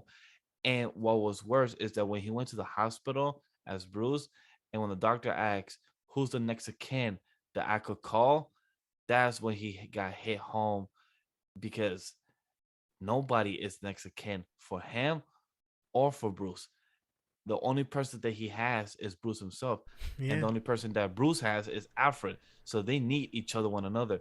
And that's when Bruce just realized, like, fuck, this man was the man taking care of me. He was like my father. And that's when he realized that what he said in the beginning of the film and what he said over this past 12 years, you know, who knows what's been going on. But I love that in this film for that reason, like that conversation. And to what James said when they were talking about the hospital bed, that in that night, it could have been Falcone. But I love what Alfred said right after, like, or it could have been a random guy that just wanted to rob your mom and your dad. And I love that, because it's not giving Bruce the full type of definite answer of what it is that he really did kill him, or he's giving him the type of ambiguous answer that, look, you could have this hatred against Falcone, or you could take your heart and let it release of this vengeance, that it could have actually been a random thug that had a bad time. I mean, was it a bad day, bad time? Oh, sorry, wrong day, wrong time. I think it's something like that. So I love what Alfred said, because this was also another lesson to teach Bruce. And also, it really makes me curious to see what Alfred said in the beginning, that I'm the one who taught you how to fight. So I'm curious to see what Alfred meant by that. I'm like, how much did you teach him? Because I'm curious about that. Like, I hope for us to see a backstory of that, because can't wait for us to see, did he learn this fighting from the League of Assassins, or did he go to China, you know, as usual in the comics? So I'm really curious about that. Or did Alfred actually teach you some of this type of martial arts? That's also very curious as well. I think But it's gonna be. I think it's gonna be a mixture of a lot of different things. Like I think, like right before he went abroad, I think Alfred definitely trained him how he was trained, in the military. yeah, I don't think it'll have anything to do with the League of Shadows or anything like that. Um, God, I'll get into that when I do my Batman breakdown video as well. Okay. But I like my Batman traveling all over the world, learning from different masters, learning different that's what martial Joe's always arts done. from different people. I feel like in the Nolan trilogy, everything that Batman is given is just super easy. You know what I mean? He just comes back into Gotham. He just walks into a warehouse full of nice toys that all he has to do is spray paint black and now it's all perfect. Oh, Yeah. how did he learn everything? He just trained with the League of Shadows. He learned everything from them, and that's it. Like I like that there's a little bit more characterization to Batman in the comics, and then it's alluded to this Batman. So let's talk about the flip side to the Batman coin. Let's get into the Riddler. Paul Dano, the moment I found out he was cast as a Riddler, I thought this was perfection, like absolute perfect casting. Really? Paul Huh. Dano is an incredible actor, and he shines at playing weird, fucked up characters like this. Check out Prisoners, check out There Will Be Blood. Anything There Paul will be Dano blood. does, the dude is just fucking godlike. So his Riddler is a lot like the Zodiac Killer. He there's elements of Jigsaw in this. There's elements from the killer from Seven in this as well. So it's like I love Paul Dano's portrayal of the Riddler. I love all of the cards that he leaves for the Batman, all of the ciphers. I love that I love that in the film he's always steps ahead of the Batman at every turn. And it Mhm. leaves steps for the Batman to have improvement in his detective abilities. So I love what the Riddler does there. I alluded to the fact that the Riddler is the flip side to the coin of Batman because the Riddler also sees himself as a symbol of vengeance. Everything that he's Mhm. doing, he's just a vigilante using fear and focused violence in order to remove the corrupt politicians and these corrupt people from Gotham. So I love the fact that it's grounded in this sense that he thinks that he's cleaning up the streets of Gotham. And once you get to the end of the film, he kind of did. He went about it the wrong way, but he kind of set Gotham on a path in order to be better because all of those corrupt people are gone. They were all brought into the light, you know. Mhm. So I think that this Riddler does an incredible job. Again, Paul Dano's performance is absolutely terrifying, knowing that he was watching that family, waiting for the mother and son to leave so that he can sneak up on the mayor, and then he's just standing in the shadows like the Batman, and Mhm. then revealing himself by attacking the mayor inside of his home, leaving all of the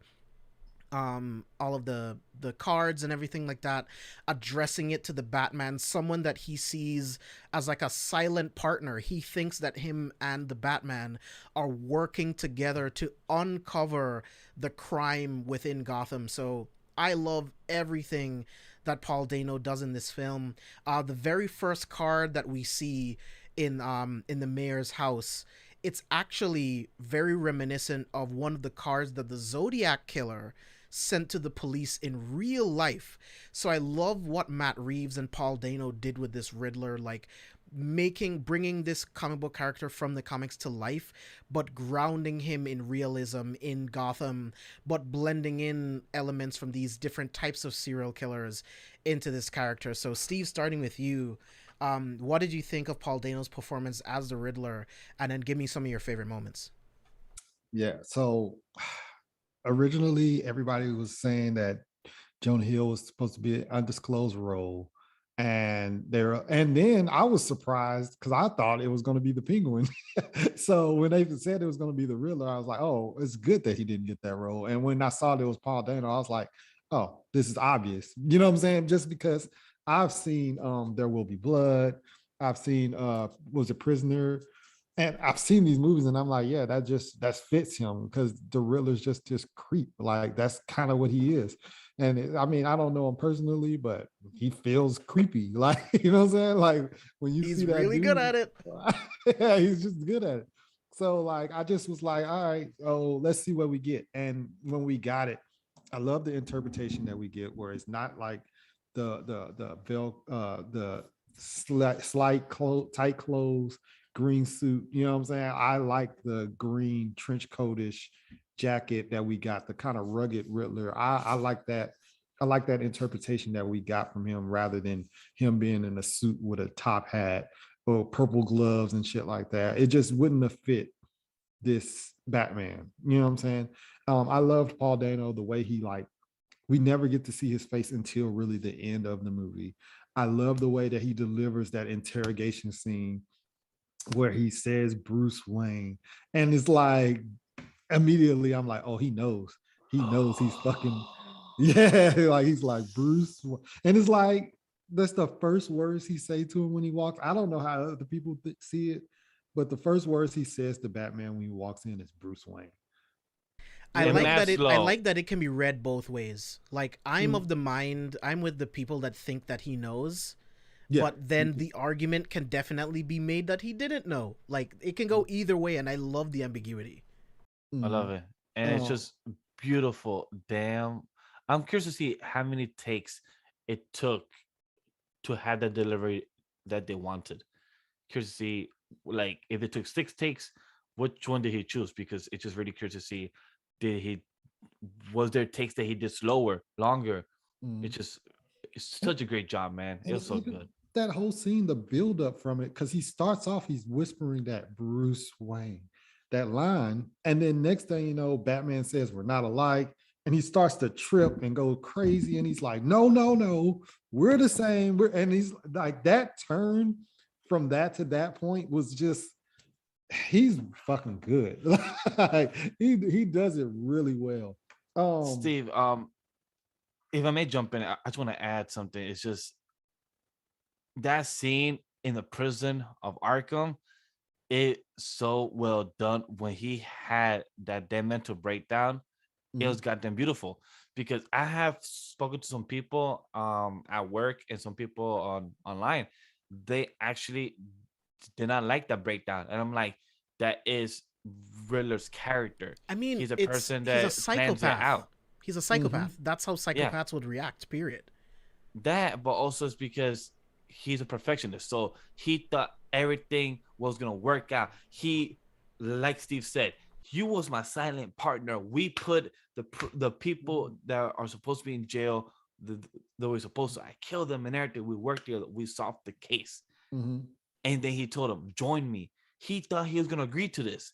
Yeah. And when Bruce, aka Batman, told him no, he's like, wait, hold up. This was not how it's supposed to be. This was not the outcome. And he had a breakdown for that reason, because like, wait, no.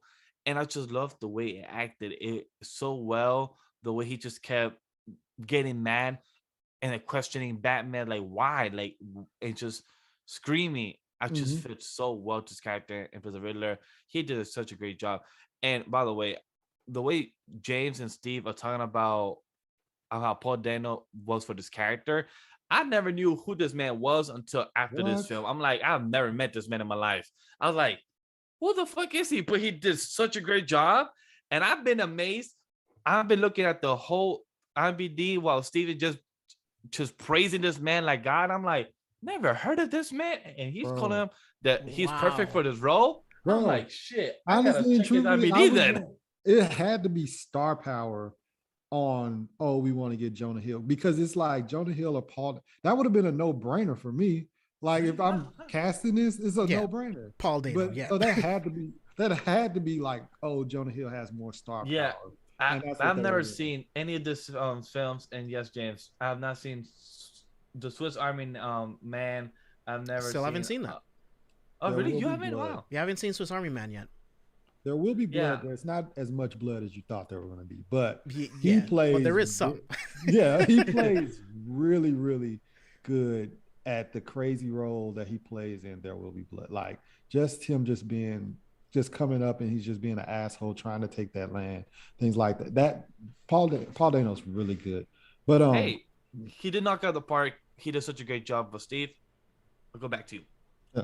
I saw that was it Mercenary said the favorite riddle. My favorite one is still the first one, because it's the callback is just you see him, he's got a severed thumb, things like that. And then Thumb later drive. on, it's like, Thumb okay, I drive. decipher it. It says drive. And he gets into the car. He's like, thumb drive. And it's just like, I like the way that it was just like breadcrumb, figure it out, and then you'll get to the next one. I love that.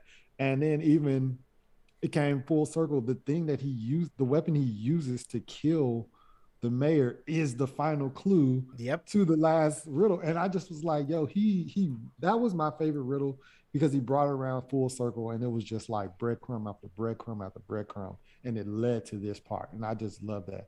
I love the fact that the floorboard in the very first scene too, the floorboard is poking out. And it's like there's a reason why they're spotlighting that and showing us this floorboard peeking out. And then when you get to the end, it's like, oh, just pop the rug open. And it's like, it's just, it was really done well. So I like that riddle the most.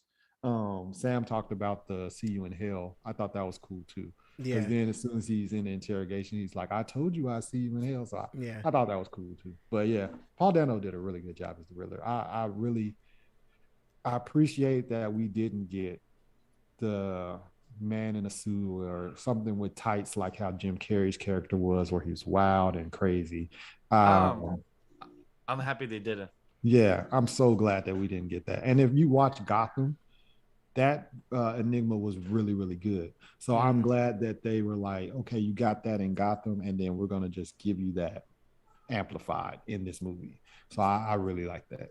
Yeah, I really like the first riddle as well. Sam, the 3 question riddle is also really good for the DA, but I like the first riddle as well for everything that Steve mentioned, but also the fact that it's like you already mentioned, it was a key to figuring out the drive leading him to the thumb drive, right? I Mhm. also like that it kind of has like a double meaning, right? Like we know he lies still, so there's more lies to be told, and Mhm. he's technically lying still because he's dead. You Yes. know, so it's like I love the double meaning of it. I love that it comes full circle from beginning to end, that it all starts from this one riddle. And like again, like I mentioned before, it means a lot more to me knowing that this first card that he sends to the Batman is very reminiscent to one of the cards that the real Zodiac killer sent to the police. So it's like it's really really fucking cool. Vash, what about you? I love this movie for the Riddler. The the Riddler made this like Paul Dano um did a great job. He knocked it out of the park. I don't care much about the Riddler in the comics or in the games, but like I said, I haven't played the games, but I know he's in one of them, and I think he's the main villain. And I love how in this film the riddles begin easy for the Batman. You know, it takes a couple nights or it takes a bit of a couple hours from to get it. You know, a bit of cat and rat. Trying to catch it, but then those riddles get much harder and harder for him to try to figure out. And then Mhm. that's why he failed, and that's why he failed to save the city for that flaw of him because he's still in his year 2 of the Batman, and that's what I love about it. And towards Sam point, I would take Robert Pattinson over What Did You Do and hitting him the glass 5 times. Like of him telling the riddle, like, what did you do? And then as we finally figure out back of that water. So it just makes total sense. And what's my favorite riddle is El El Rata. What Sam just wrote there. El La Rata. Like it was just it was it was just the riddle itself, but the comedy with the penguin and everything else, and that was the hardest one for them to figure it out. So I just love like that was the climax for them with the riddles of them trying to play catfish. Where who's the rata, what is the rata, la. So it just worked very well. Yeah, I also love that. That's my second favorite one because again, all of the things that it means, right? Like it was meant to throw Gordon and Batman off the chase, and then it's not until Batman thinks about it a little bit more, and it's like URL Rata Mhm. Lada So he goes to Gordon's computer, and if you go to ratalada.com, before the film dropped, like if you went to that website, there were little bits and clues into being able to decipher Riddler's cipher, right? Like you got certain symbols. There's actually a new thing that they released today. So if you go to ratalada.com today, you'll actually be able to download like a bunch of files that the Riddler kept. There's actually some images of Thomas Wayne, images of Martha Wayne when she was at the insane asylum, his journal with all of his like scribblings, and like this like one part of the journal that Gordon was reading towards the end of the film. Like all of that was in this file that you can download from the website. So I love what the filmmakers did, adding in this website, bringing the mystique of the Riddler into the real world, and having fans like us try to figure out the ciphers with the detective as he's doing it in the film. So there's a lot of really cool shit in this film that they do with the Riddler. I love also with the Riddler of how good he was. Like he was playing the game with Batman of them trying to solve the puzzle with Jim. It was like they were all three like a trio, trying to solve this together. So I just love this about the Riddler. And also I love his suit. It's like I told Steve, like I'm happy they didn't do him in spandex, because that would have give like a whole different tone of his character and the whole entire film of the Batman. Like he's in the spandex and everyone else looks like they're like it's like in regular street clothes. So I just love that very much. And I love his character at the end, how Madhu almost was or is like a YouTuber, because he said, "Hey guys, I appreciate coming back to the video again. Like I literally thought my boss was about to say, and guys, don't forget to like, comment, and subscribe too." I was like, and like there is a whole chat room of some people actually being in the chat room. So it shows that he actually has been doing this for a couple of months, because he did say that he's been doing this for, I think, 6 months, I believe. James knows this because he has watched it 4 times. yeah. Something like that, yeah.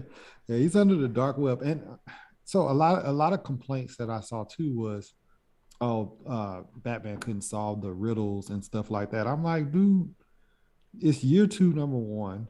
Number 2, they said it in a lot of comic rooms. The Riddler is the best mind in Gotham. Like there's people that argue that Mr. Freeze or Hugo Strange is one of the bigger minds, but for a lot of comic runs, they say directly the Riddler is the best mind in Gotham. So you're putting that in the first movie, the first iteration of the movie. Of course he can't figure out some of these riddles. Like it started off, they were simple because they were supposed to be simple for him so it can get started. But like the rest of this stuff, like those are some hard riddles.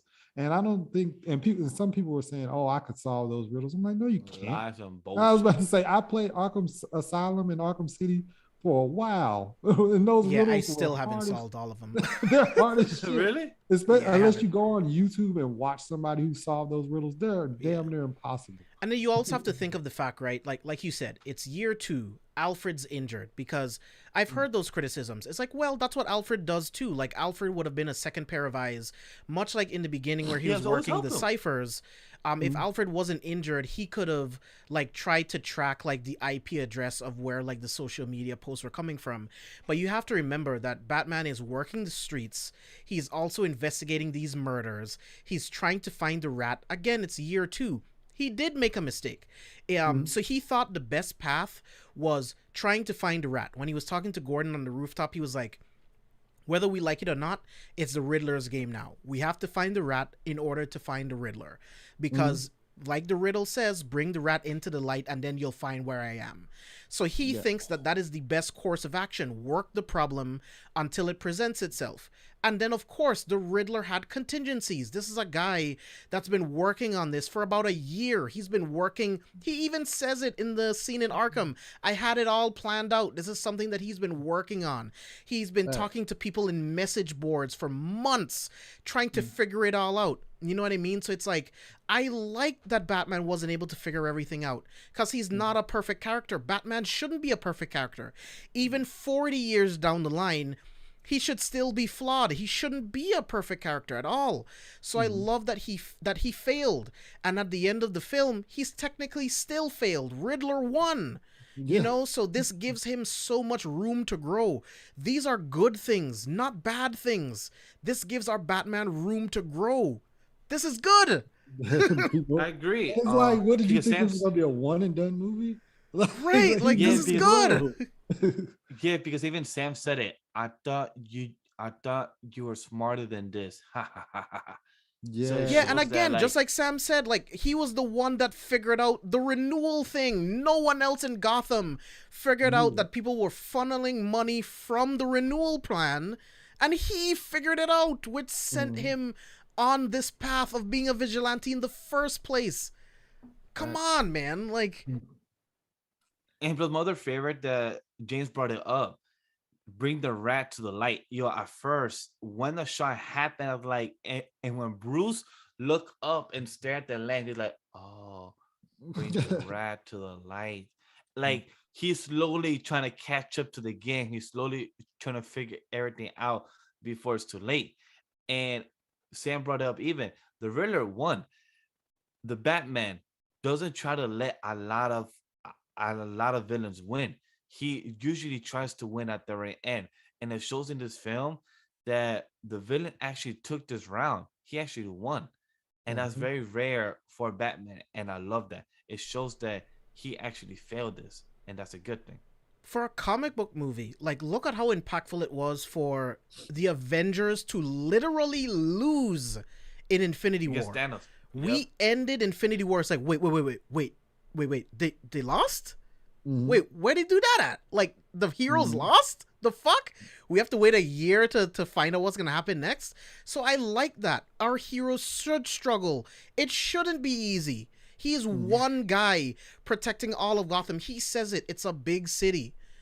You know what I mean? But he uses fear as a tool to stop criminals from doing crime because they're afraid that Batman might be in the shadows. Yeah. So it's like it's all in there. He's learning, he's growing. Like, come on. Look deeper. There's just everything is surface level for people. Yeah, man.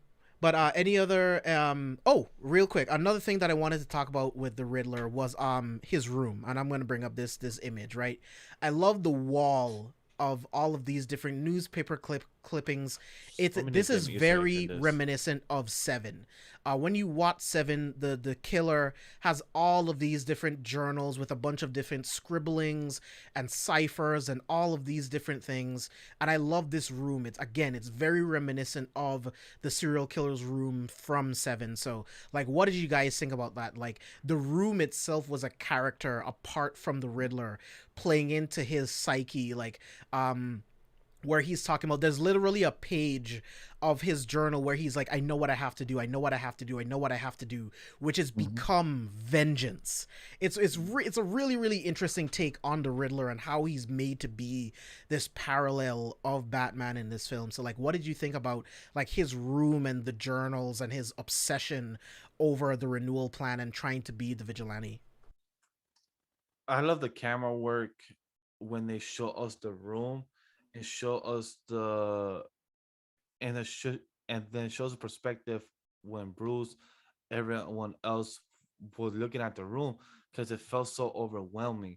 It felt like, wow, like, and it makes me still think that the Riddler knows, because when the camera kept showing the stuff around it and they kept showing a paper or I think something like a newspaper, and just bright in red saying he is Bruce, he is Batman, like, and somehow the cops, nobody else noticed that, because the cops would be like, wait, well, what it says is, I know who you really are. Yeah, that's what it says. And that's another reason why I feel like he knows that it's Bruce Wayne. There's literally a picture of Bruce, there's literally a picture of Batman, in between it, I know who you really are. It's just, and like, the only person that would understand it is Bruce, but, like, still, yeah, because he knows, you know what I mean? So it's like, I don't know. I still think he does. It's like, but I can see the argument to where it's like, well, if he knew he was Batman, why would he try to blow him up? And why would he try to blow him up and then leave a message for the Batman in a fireproof case, right? But I think he was trying to symbolically kill Bruce Wayne because he knows that the Batman is the real him. But again, the argument can go both ways. I would never argue with anyone because it could go either way. Agree. Yeah. But go ahead. with the room, it's just so much Easter eggs and it's so much type of details towards what James said that he's been doing this for a year. He's been doing his research. He's been tackling down of how to get these people, like Sam brought up, that he technically took revenge for Bruce type of family, for his parents' murder, Falcone and everyone else, for Gotham, the whole city. He took revenge for them technically in a way. So it shows that he's been planning this out and he has good type of interest for it, just a horrible way to actually get it done. And like how JB said, it's if he was planning on killing Bruce Wayne, then that means he would have ultimately killed Batman. So there's a possibility that he did know, but for me, I think he knew. And here's the other thing, right?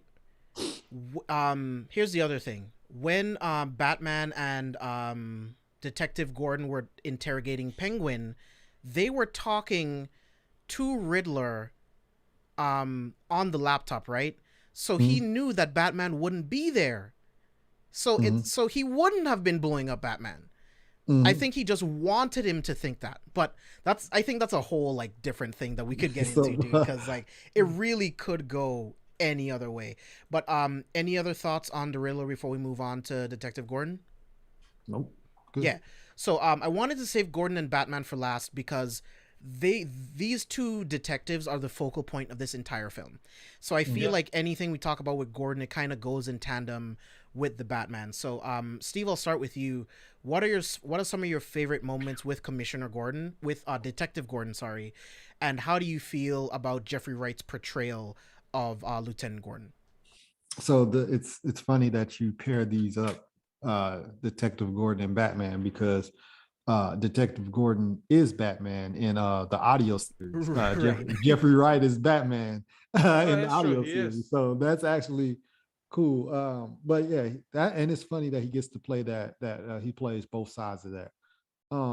As Detective Gordon, though, I love the fact that he's putting his career on the line. Like in the very beginning of the movie, everybody's looking at him like, bro, you brought him to a crime scene like this freak and like all this other stuff. He's like, the mayor's crime scene. Yeah. And they're just like, what are you doing? And he's like, you got to trust me on this and all this stuff. He's putting his career on the line just with some of the moves he makes. And I just love Jeffrey Wright's the uncertainty that he has. Like he's very good at playing that like subtle, uncertain type, that aspect or whatever. Just when he's like, so what do you think? Or things like that. And just the way that he delivers it and that uncertainty. I love the way that Jeffrey Wright is, his range is crazy. But yeah, I love that. I love the fact that the like how Vash has said with the bat signal going up and he just immediately goes, that wasn't you, you know what I'm saying? And things like that. Jeffrey Wright, he's really good. And then, just trying to build on the fact that he wants to do the right thing. You know what I'm saying? No matter what, he wants to do the right thing. He wants to be good cop, all this other stuff, even with all the things that are going on in Gotham. He's still heavily trying to portray the right aspect and things like that. And I think Jeffrey Wright does a really good job of portraying that and portraying that emotion of trying to make sure that, even making sure that, hey, Bruce, like, because when Selina Kyle has him on the roof and she's kind of like, hey, I'm glad you guys are here, kind of like, let's go on and finish this dude off. He kind of looks at Bruce Wayne like, come on, man. Like we're not going to do this. And even the scene that I love the most with Jeffrey Wright is they're not going to be paying attention, so you're going to have to punch me. or whatever. And then and then later on when he sees him, you couldn't pull back on that punch. He's like, I did. And he's just like, I just I love that scene. Just it was just like he like immediately storms Batman, like, motherfucker, you couldn't pull you couldn't pull back on that punch. But I like that. So I thought Jeffrey Wright did a really good job as Detective Gordon. Yeah, I think he did a really good job. The interrogation scene with Penguin, like that's my favorite moment between him and the Batman. Just them going back and forth, riffing off of each other, giving the different pieces of evidence to Penguin as he's trying to take it all in. Every moment where they're working the case, where he has the thumb drive plugged into the computer and he's like, it's encrypted. And then Batman lifts up the finger. He's like, try this. And he's like, this guy's hilarious. Like, it's just like every moment that they're on screen together, like Jeffrey Wright does such an incredible job. And something that I really love about his Gordon is that he's not an idiot in terms of when the Batman tells him that this person is corrupt, he doesn't question it, you know, because he trusts the Batman implicitly and he's seen the corruption for himself. And he tells the Batman, like, you're the only one that I trust. So he trusts him immediately. He's like, yeah, that guy is dirty. Right before he punches him in the police precinct. He's like, that guy moonlights for the Penguin. He's like, no, that guy moonlights as a cop. Right. So it's just like, I love all of these moments with Gordon and the Batman. And like, he's also this great detective. And that's why they work well together. I also love that just the simple fact that he trusts the Batman. It's so much more than, oh, I shouldn't trust him because he's a vigilante. No, this guy has something special about him, and he's willing to put his life on the line to save the city of Gotham. Yes, maybe I don't align with all of his methods, but he is actually trying to do something, unlike the city officials who were appointed to do something about it. So he sees the value in the Batman and uses that to try to save Gotham. So that's something that I love about Jeffrey Wright's performance and something that I love about Gordon in general in this film. Vash, what about you? What are some of your favorite parts about Jeffrey Wright's performance as Jim Gordon? Jeffrey Wright might be my number one at the moment, top of my Facts. head, because he did such a good job.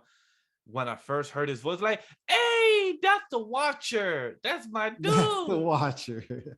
So it was dope to see him on screen. The first opening sequence when he was going into the mayor and everything. I'm not sure if it was this scene or the scene after inside the commissioner crime scene, when one of the scientists, one of the people that grabs the stuff and put in the bag. I forgot the name. CSI. Yes, the CSI. They said, "Sir, he's the crime scene. He's just grabbing stuff and everything." And then he says, "But he got gloves on." Oh yeah. Okay, so that was a regular cop. Yeah. Yeah. And I just love that scene so much because I just love how he just said, like, "Nah, he's good. He got gloves on," but it's just so casually and so genuine because it shows how Jim has so much respect for the Batman, but at the same time he knows that he don't agree with his methods. Like, he lets him do his thing, he's near him, he observes him, but he knows that the Batman cannot do anything crazy. Because I love how at the same time in the opening sequence, the Batman is going around, checks everything, the blood, and I just love how the CSI follow him and take the picture at the same time. Like, exactly. Oh, I guess I missed that. I'm gonna go take a picture too. Oh, he's over there. He's looking at something. I'm gonna go take a picture of that. Yeah. And I love how Jim is just very cocky about that because he's proud that, like, yeah, he's the only guy that don't have a partner. Technically, his unofficial partner is the Batman, and that's what's dope about his character in here as well. But Steve took my favorite one. My favorite one is when he tells her, all right, yo, bro, just punch me. Just, do it real quick. And then when he goes sees him, like, yo, but you couldn't, pull back a bit? Like, yeah, I did though. I did. So that's my favorite scene because those are times that he knows that he had to let the Batman go away. But it's also my favorite is when the Batman actually, he technically does disappear. he just be running out here. He literally just a grapple. He just trying to run quick against probably like 100 cops is in a prison. I've never seen any type of precinct actually have that many cops. I mean, you need that many cops for Gotham. Let's be honest. That is very true. Not even just that, they got the Batman in custody, so of course they're all like, that is very true as well. They're so, like, forget whatever I gotta do. I need to go see. That is very true. So they probably did call other cops from other precincts. I'm like, damn, that's a lot of cops for that one precinct. That makes sense though. You know what it is? I think they called in everyone for the hostage situation, and I think after everything happened, they all just went to the one precinct because Batman was there. I think that's what I think.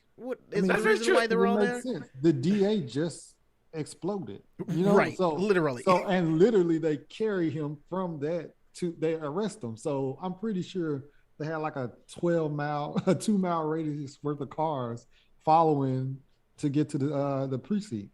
And I'm honestly surprised when he woke up, since he was knocked out, that they weren't already trying to take off his cowl. I was really surprised that they left it on.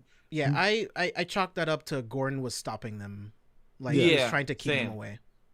But since this involves cops, how do we feel about the DA? Because I feel like this DA, like, I get it, but were you really scared more about Falcone more than your own life? Like, damn. Well, like, yeah, remember what he says, right? Because what he talks about is, he's like, I'm dead either way, but at least this way I die alone. If I rat out Falcone, they'll go after my family, my wife, my kids. So that's the difference. If he rats out Falcone, they'll kill his whole family. He'll kill his whole family, all of their friends, all of their friends' friends. Like, so it's like, at least this way I die by myself and I don't say anything. It makes sense. That's a good point, because when he chose not to answer, I was like, damn. But when you say the reason, like, damn, I technically wouldn't want my fiance, my kids, my friends to die. So, yeah, you get a point there. I'm dead either way. At least this way I go out alone, and my wife and kids and my mom don't have to end up dead because of my poor decisions. Not lie. When that scene happened, I don't know if this is a good comparison, but I felt like this was like Family Feud. Like, pick the number. Which one would be good? And technically, who was the one that was answering the whole time? It was Batman. He already gave all the answers. Yeah. I mean, and in a sense, yes, Batman is the smarter one, the detective and things like that. And then the DA got a bomb strapped to him. It's hard to think, I assume, trying to figure out a riddle with a bomb strapped to you. So. And honestly, he just doesn't fucking care. Like, when the Riddler's talking about, he's talking about justice and how, like, you should be fair and all of these different things. He's like trying to rush him into like the next question. Like, he doesn't actually care about his misdoings, which is why, like, I don't feel any empathy when he explodes. Yeah. Like, he's a terrible guy. Like, it's like $10,000 a month is a lot of money, but it's like, to not prosecute people that should be in prison. Like, come on. Yeah. Sam brought up a point I was waiting to bring up. I said it into Steve review this past Monday, when Gordon was the one to tell our boy Batman that the mayor's son was the first person to find his dead father. That scene hurt me, but also I love, if we haven't gotten a Batman film, let's say 10, 20 years, we would have gotten a flashback right there. Once he saw the sun, he'd be like, flashback time to when his mom, the pearls, on the father, boom, a flashback would have happened if we haven't had a Batman type of origin story in 20 years. We would have gotten a flashback scene there. I'll push back, because the way that Matt Reeves did it is way better than any flashback scene could ever be, even if we didn't get it a bunch of times. Because we already know the origin story, but instantly when Batman looks at that kid, and this is something that I was going to bring up in the Batman portion, but when he looks at that kid, you see the sadness in his performance. You also see kind of a feeling of failure, because the whole point of the mission is to police the streets of Gotham to make sure that no other kid has to lose their parents the way that I did. And he failed, technically. And then the flip side to that is him realizing this is why I have to keep fighting for the soul of Gotham to stop this from happening.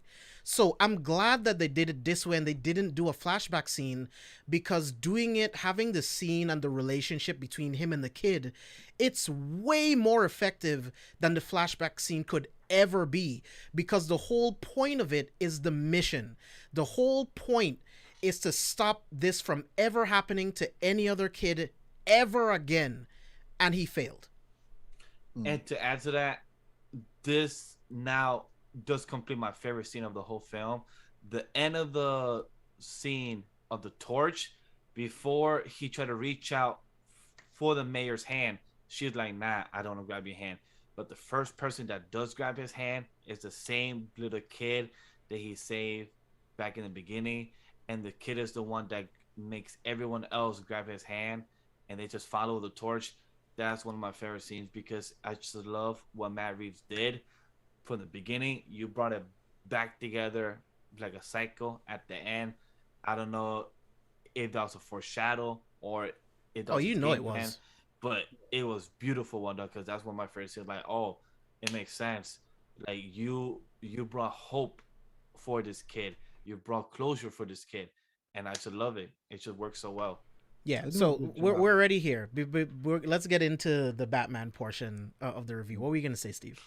I was about to say there's a lot of things, or there's a couple of things that they do in this movie that come back full circle.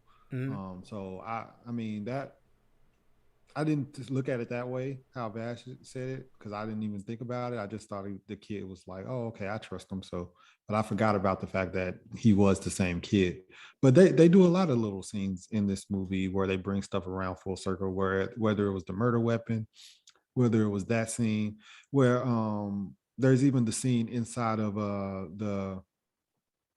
where the district attorney ends up going, where the guy talks about the fact that, you know what I'm saying, his daughter was murdered and all this other stuff. And then later on, you find out he's part of the Riddler gang. He's like, well, right. I'm vengeance. You know what I'm saying? So they bring things around full circle a lot in this movie. And I thought that was really cool that they do that. Yeah, for sure. Like the first time I saw the film, I actually thought that guy was Joe Chill.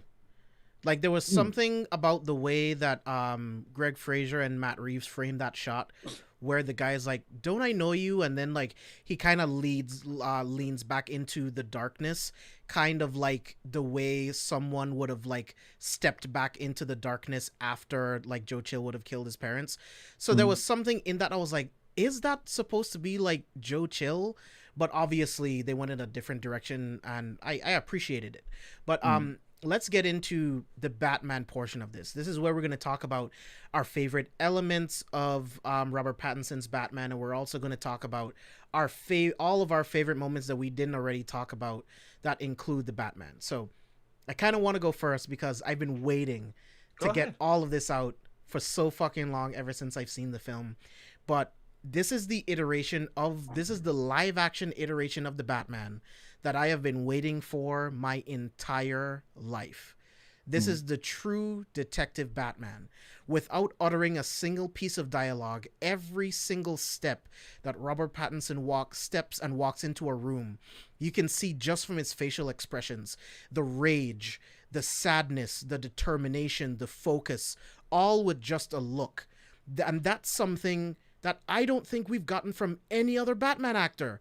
No one has ever put that much emotion into the mannerisms of the Batman. So that's something that I really appreciated. Him journaling every single night in order for him to remember. The intellect that we see of him in the film, the internal monologue, something that we've never seen in any other live action iteration of Batman. That's something that I love from the comics, something that Frank Miller does so well. When we were reviewing the Frank Miller year one, I talked about how some of my favorite moments were just the internal monologue and just getting into the mindset of the detective. Like, I love that beginning sequence where it's starting to rain and we're seeing the chemical changes of the bat signal as it lights up the sky. And then we get Batman's voiceover. It's Thursday, October 1st. The city streets are crowded for the holiday, even with the rain. Hidden in the chaos is the element, waiting to strike like snakes, but I'm there too. It's just like that kind of dialogue. It just sounds like it's right off the page from Frank Miller, dude. So it's just like right from that moment, I was like, dude, we are in for a really, really good Batman story. Again, I love Robert Pattinson's the his facial expressions. Again, the way that he's able to emote every feeling, especially with that scene with the kid, just him staring at the kid. It is this feeling of sadness, this feeling of relatability, of anger, of not being able to stop this from happening, but also pushing him forward in his goal into being the Batman in order to clean up the streets of Gotham. I love the brutality when he fights up against that gang and he beats the shit out of the leader and he tells him, I am vengeance. I love everything about this Batman. Everything, the rage, the subtlety, the voice, the detective aspect, everything of it. Him talking about it's a big city. I can't be everywhere. They think I'm hiding in the shadows, but I am the shadows. Like I love everything that Robert Pattinson puts into this performance. I love that when he takes off the cowl, his hair is all fucked up and crazy because he doesn't care about his self-image. Batman doesn't have hair, so to him it doesn't matter what length it is. It doesn't matter how it looks. None of that stuff matters. None of the Bruce Wayne stuff matters because the only thing that matters to him is what he thinks is his parents' mission, which is cleaning up the streets of Gotham. That is the only thing that matters to him. So it's his dedication to the mission and how Robert Pattinson plays into that character. All of these elements, and I'll go into this a lot more when I do my video essay, but all of these moments that he is able to put into this character proves to me that he is the definitive live action iteration of this character. Everything that I've ever wanted from Batman off of the page into live action, Robert Pattinson does it, and in spades, man. So for me, I absolutely love every single element of this character. And Steve, I want to start with you. I want to get like, what are some of the elements that you like, maybe that you don't like about Robert Pattinson's Batman? And then I'll toss it to Vash, and then we'll just kind of go around and talk about our favorite Batman moments in general. But for right now, I just want to focus on the elements of the Batman character. I love I love that they got away from the version of Batman that's, hey, what do you do? I always thought that shit sucked. I didn't care for that. I get it, like he's changing his voice because he doesn't want his voice to sound similar to Bruce Wayne, whatever. But I really didn't. I like the fact that he just talked. Like, okay, yeah, that's his voice. I love the black. I love when, like how you said, when he takes his cowl off, his hair is nappy, wild and stuff like that. And he's also got the black mask markings and stuff, because in the other ones he kind of just takes the mask off and they're gone, magically gone. And just to piggyback on that, I love that it's running too, because when he's sweating, all of that stuff is just running into the makeup. But continue. Yeah, and I didn't know if like maybe they were trying to depict it as in the other movies the black part was part of the cowl. Maybe that's what they were trying to get at. But either way, I like that. I love the fact that, like you said, we got the detective side of Batman, which we haven't gotten in any Batman. So this is the first time we get to see that. And I really love the fact that this was year two. Because it was just, we've gotten so many Batman movies. We've gotten, like, over time, like we've gotten the Christian Bale, the Ben Affleck, we've gotten the Michael Keaton and all those movies as well. Like in our lifetime, we've gotten a lot of Batman movies. We've got, and then that's not even talking about the animated side of Batman. So us getting this iteration of Batman in a live action is, something different. It was fresh and it was something that we needed, I feel like.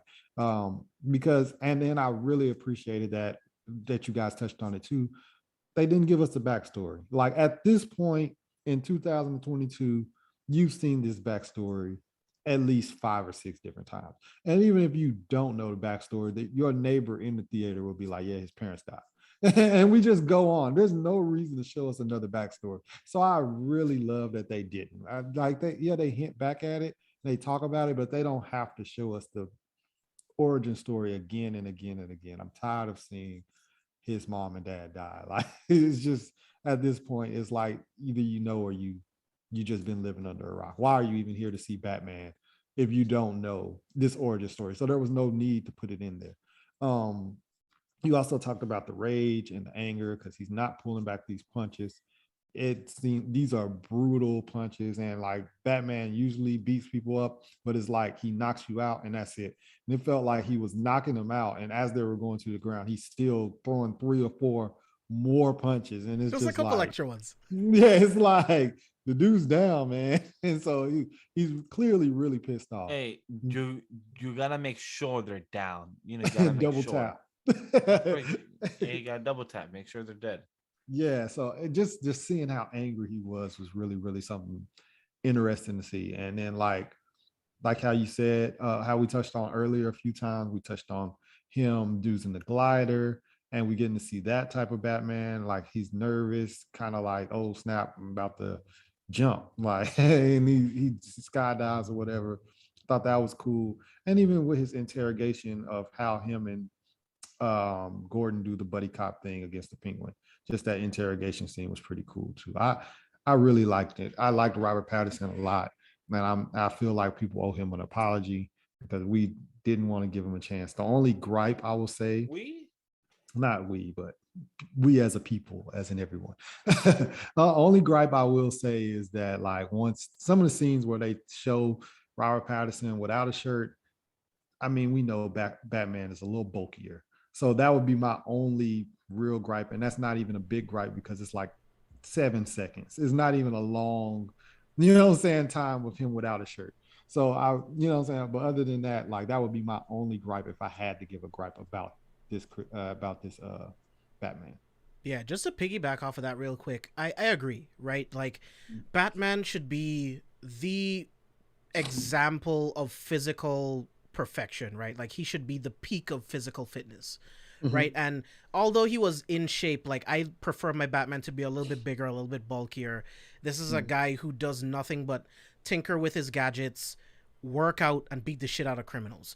So yes, so I do hope that that's something that they fix going forward. I would like to see him a little bit more cut, just a little bit bigger, you know. But switching back to another positive that I forgot to mention was we briefly alluded to this throughout the review, was just the Batman's journey of starting off as thinking that all he needed to be was a symbol of fear and vengeance in order to keep the criminals of Gotham at bay, to the end realizing that he needs to actually be a symbol of hope, a ray of light for the people of Gotham in order to get them to a brighter day. That was something that really, really speaks to me. My absolute favorite moment in the entire film is pretty much one of the final scenes when he's carrying that girl towards the helicopter to be evacuated, and he's walking through all of these people, and it's lit so perfectly, and all of these people, the hundreds of people that he saved, is gazing upon the Batman, the hero. And when he puts the girl on the stretcher and she realizes that she's going to leave his side, the way that she just jumps up by instinct to grab his arm, and then it's Robert Pattinson's acting when he realizes, wait, why is she grabbing me? And then he realizes she is grabbing me because she sees me as a form of comfort. Like, she feels safe with me. And that's something that he never thought of before. He only thought of this suit, this face, as a symbol of fear. And this little girl sees it as, well, she's not a little girl, she looks like a teenager, but this girl sees him as a symbol of hope, something that she doesn't want to let go because it's the only thing that makes her feel safe during this moment. That's Batman to me, man. That's Batman to me, the hero, the vengeance, and the hope. He's both of these things. He's both of this side of the coin within Gotham, and that's something that they play up so fucking well in this film. But Vash, tossing it to you, what were some of the elements that you really loved about or didn't like about Pattinson's Batman, and then we'll just gush about our favorite moments.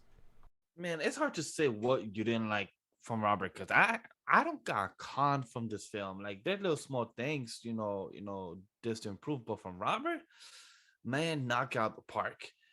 To just piggyback what James just brought up, with the lady going up to the National Guard of the helicopter, but it's more of him walking there, his inner fucking monologue of him understanding that his message of vengeance, he's been doing it all wrong because he found out that it has a repercussion when he was fighting those thugs.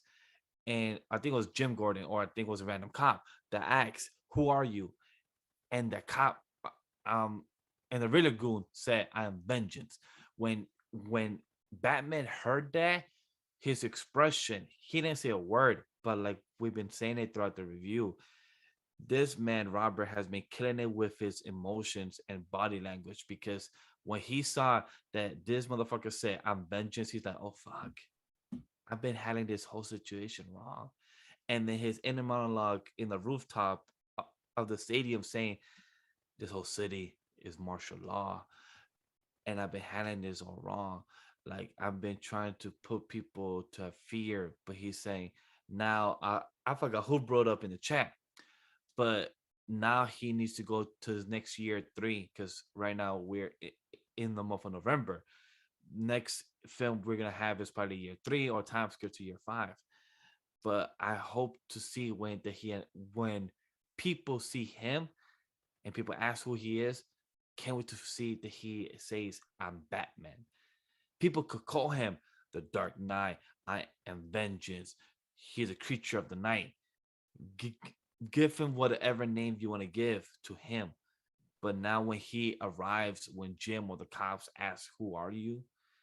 for him to say, "I am Batman," that's what's going to get me excited for, because he's not understanding his own path of what he's been doing wrong as his second year, but also what he could improve now. And that inner monologue, that has been my whole favorite throughout the film, is his inner monologue for himself, but us, the audience, hearing it, but him knowing that he's writing it in a goddamn dialect. Like, I could just do this breakdown with James right now, because I'm just loving this character with Robert, the way Matt Reeves wrote him, and the way that Robert just broke it down within the film, because we actually see a whole type of broken Bruce, but Bruce that he is that he's trying to figure out himself.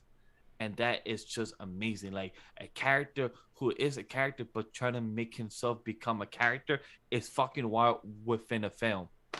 Yeah, man. Like, there's so many things that they explore in this film, and I love listening to Robert Pattinson talk about playing the Batman, because you can tell how much he fucking loves playing this character.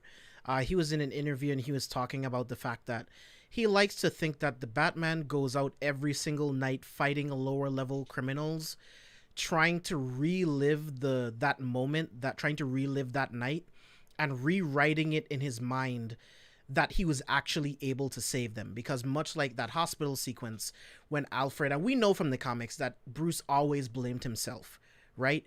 So in that moment, Robert's like, yeah, when he's in the streets fighting these lower level villains, it's almost like he's that kid again, and actually being able to do something against that criminal that killed his parents. So that's also where the brutality comes in, because in his mind, he's reliving that night over and over and over and over and over again. And there's something really fucked up about someone that only thinks like that. And I love that they truly explores the psyche of the Batman. Again, that is not something that they've ever done in any other live action Batman movie. It's always been alluded to, and we accept it because we as comic book fans, we know that that's how it's supposed to be from the comics, but we've never really had a writer and director put it out in front of us like this before. These are the elements of this film that kind of make it transcend past any other Batman movie for me. Because every other Batman movie, especially after seeing this, we're kind of going through the motions versus actually experiencing what life is like, what life is like in Gotham, and what life is like in Gotham with the Batman. Like, I feel like this is a true exploration of all of it. This movie is just so special to me, man. I just want to add to that as well. It's just watching this film. I just saw I I just saw Batman Begins like a week ago, and watching that and then see how Bale tried to portray a person who is broken, whose vengeance and rage will try to teach him how to carry her well. I I saw what I wanted as a Batman film and what I actually or what we needed for a Batman film to actually be good. For Bale, it did great. Nolan, he he directed a great job. We got the whole type of realism. But in this film of Robert, Matt Reeves, they brought the realism, but with the comic book type of accuracy to his character, and we saw because I never expected that we see the sidekick that we have seen in small type of runs or in the cartoons, like in Batman Beyond. We in a scene in Batman Beyond, I forgot where or in what season, but he was in a nightmare drug, and he knew that he was being brainwashed or something like that, and that person called him Bruce. And then Terry McGinnis asked him, "How did you know?" He said, "I don't call myself Bruce. I call myself Batman." And I love the next line that Terry said, "Well, I'm Batman now." But thing is, Bruce don't give a fuck because he will always be Batman in his head. And that's what I love. That is his persona.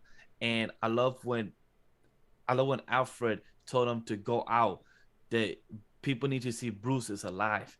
But thing is, what Alfred don't know is that right now at this moment, Bruce, aka Batman, don't need that type of persona yet. He will soon need that in the next year, year 4, year 5, whenever us the audience see the next film. That's when Bruce needs to know that damn, he needs more money, or he needs a fox. He needs these people in his life to help him. God, I and hope we pursue don't see Lucius more. Fox. I really hope we never see Lucius Fox. Please, Which God. I have no problem. So, but it depends where Matt Reeves is gonna get this, or where Warner Brothers sees this. If they're gonna make a expanded universe, who the hell knows? Because that's If we are another gonna get Nightwing. problem. That's another problem that I have with the Nolan movies. I don't like that Lucius Fox kind of just made everything. In this film and in other iterations and in the comics, I love that we Bruce is see smart as hell. Bruce and Alfred working in the cave, building all of this shit from scratch. I never liked the fact that he just walked into a fucking Home Depot and is like, "Ooh, tumbler. Does it come in black? That one. Oh, I need a suit for spelunking. Oh, give me that one. I'll just spray it black. Oh, I need a bike. Oh, it's just a part of the fucking tumbler." Like, I love watching Bruce and Alfred work tirelessly in the fucking cave, building all of this tech from scratch, dude.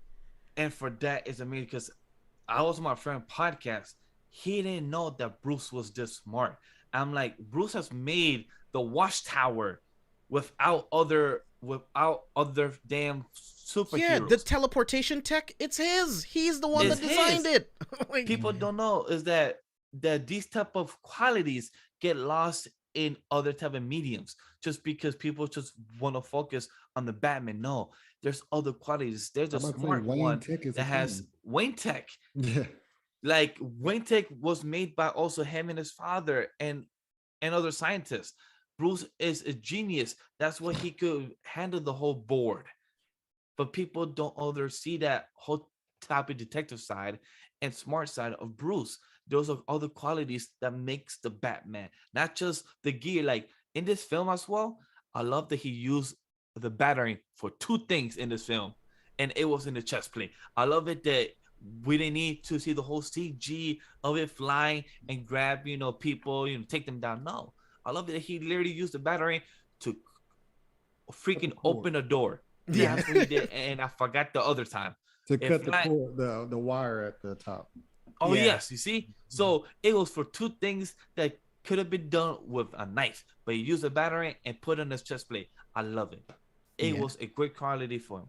Yeah, man. There's so much to love about this film. Like, I kind of want to get into any favorite moments that you guys might have that we didn't already talk about throughout the rest of the review. Because honestly, while I was looking at my notes, I kind of talked about everything that I wanted to talk about. There was only one other thing. Like, when Robert walks, like, he reminds me of Michael Myers. Like, he moves like the shape.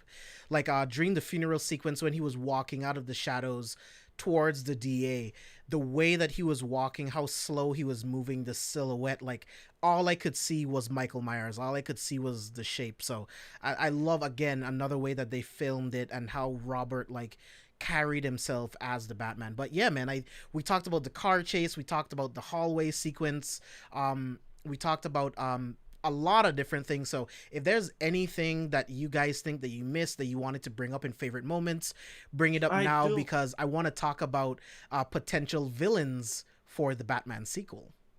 I do. We did touch. I think Steve brought it up once or twice when we talk about the nightclub. The nightclub. Which version of the nightclub was your favorite?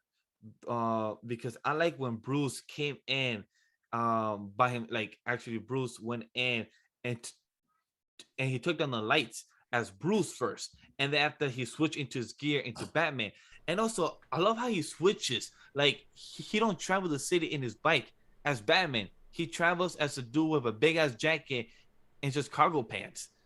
I love how he just goes around the city like that too. Like that's a nice little nod that he doesn't want to be out in the open as Batman yet, or known as like there's a whole dude of a cape going around. Well, I mean, I actually think it's more of he just can't go to some places dressed up in the cape and cowl.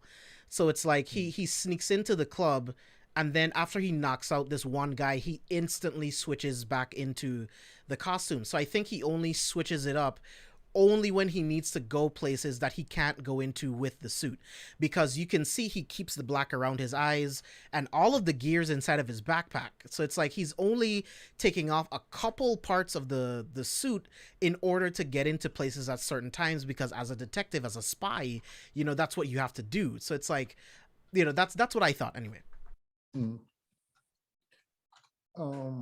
Yeah, so I don't have any other scene for the. I think I touched on all the other scenes. Yeah, so let's get into potential villains that we would like to see in the next Batman sequel. I actually have 4. I'm not gonna go into depth into each one, but they already alluded to Hush. I think that would be really cool if they introduce Hush.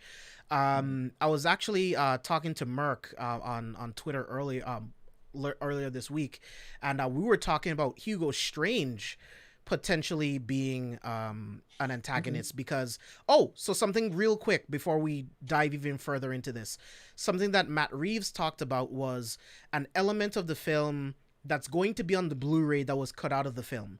So much like a Silence of the Lambs situation where Clarice went to go see Hannibal Lecter to get kind of insight into this new serial killer, there's a scene where the Batman goes to Arkham and talks to the Joker, trying to get into the mindset of the Riddler. So that would have been a really, really interesting scene, but of course they cut it for time, and it works. It's not a necessary scene at all, and it actually kind of plays deeper into the detective aspect of his partnership with Gordon. So I'm glad that it was removed, but I'm glad that they shot it, and it's going to be on the Blu-ray. So I'm very excited for that. And how did you feel? I know Steve, because we spoke about it this past Monday. But how did you feel about the Joker scene? Because I don't think we spoke about it. About the post credit. Yeah, so I love the Joker sequence. I love that they kind of allude to that the Batman already put the Joker into Arkham, because I would argue that he's not necessarily full on Joker just yet. And I think the conversation that he has with Riddler in the cell is that the city loves a comeback story. So at some point, there's going to be an Arkham prison break, and Riddler and Joker will be among them.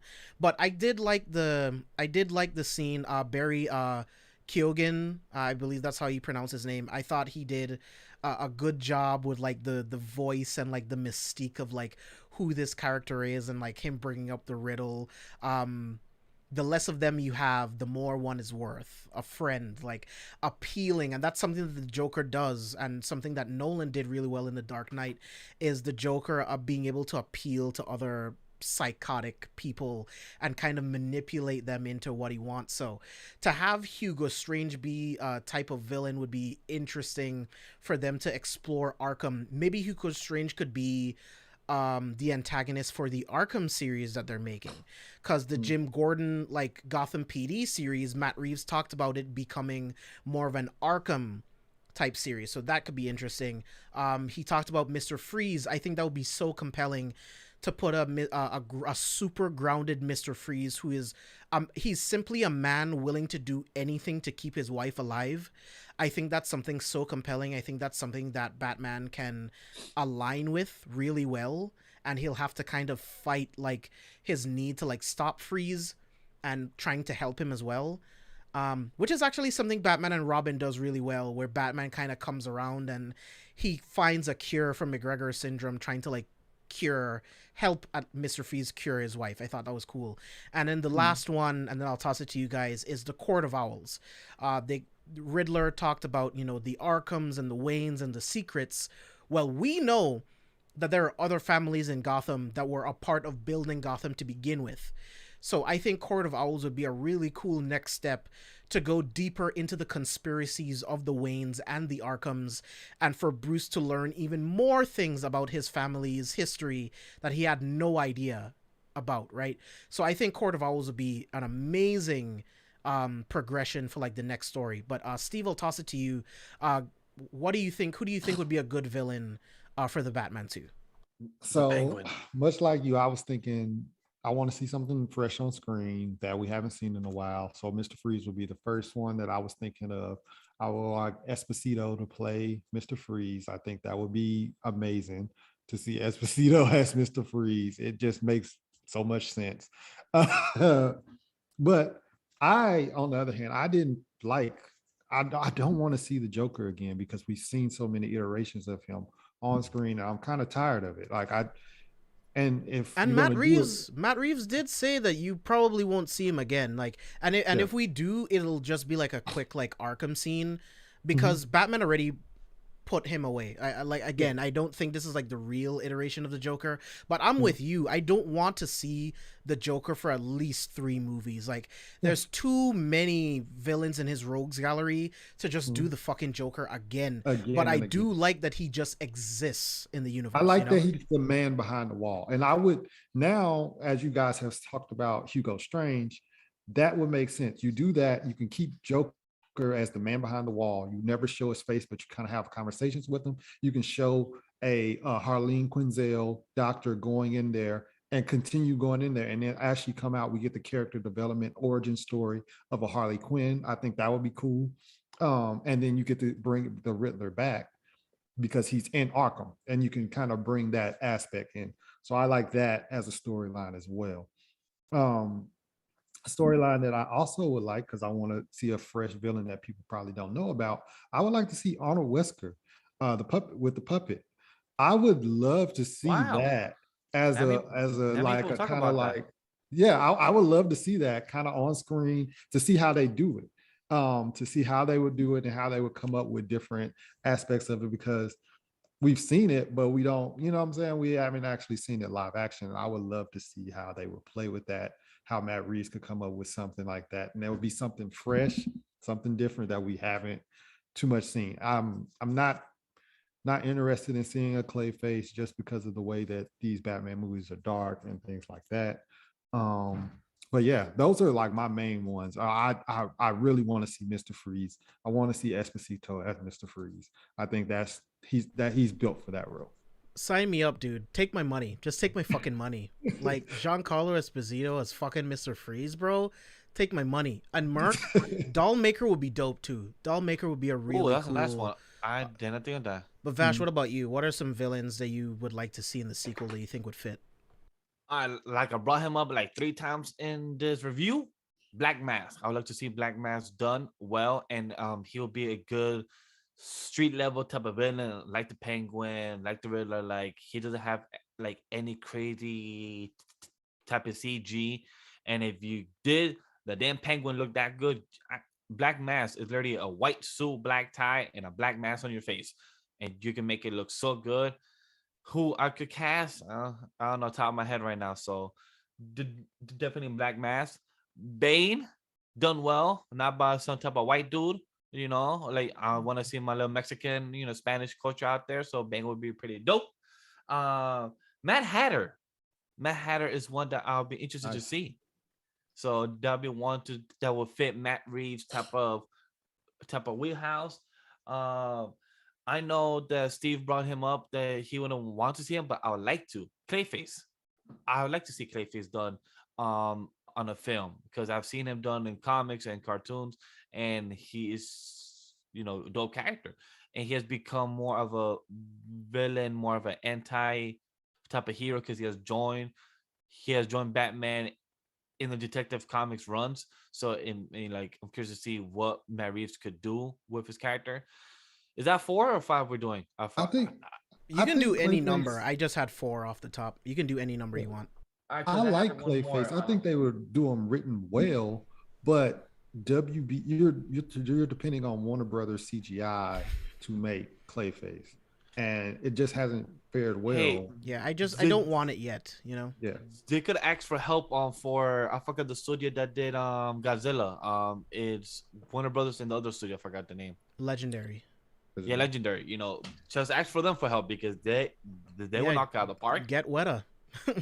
And Mercenary, I would love Scarecrow, but I feel like it's too soon. Like I know Batman Begins was 2005. I know it was a while ago, but I feel like Nolan did such a good Scarecrow story already, especially with him releasing the fear toxin across the entire city. It's like there's too many other villains that you could go with that hasn't been done justice. Like we already talked about a bunch of them, but I want to see those. Like I want to see Mr. Bane. Freeze redone, Bane redone, like Victor Sass in a movie. Like Bane and Mr. Freeze later on, in another trilogy, because we already got a good Bane, and I'm with you, Vash. Like I would like to see like an actual like comic book accurate Bane, but that's even closer. That's only 10 years ago. Like that's only 10 years ago. I want Matt Reeves to use other people's Slade. Sam brought one up that I was gonna mention. Poison Ivy. I'd love to actually see Poison Ivy because a person that could also relate and is part of the city who's a scientist and wants to cure, planet Earth, Mother Earth, stuff like that. So this would be an interesting character. And then you could connect Poison Ivy maybe to Harley Quinn, a character that both are two scientists and that works in Arkham. That could also connect very well. And yes, Bane, all right, cool. Bane was done 10 years ago. All right, cool. Bane could be wait another 5-10 years. But one that we both said is Mr. Freeze. I'm on that train as well because Mr. Freeze could be done an interesting story. It could relate, and it doesn't need a lot of CG. You could keep it simple.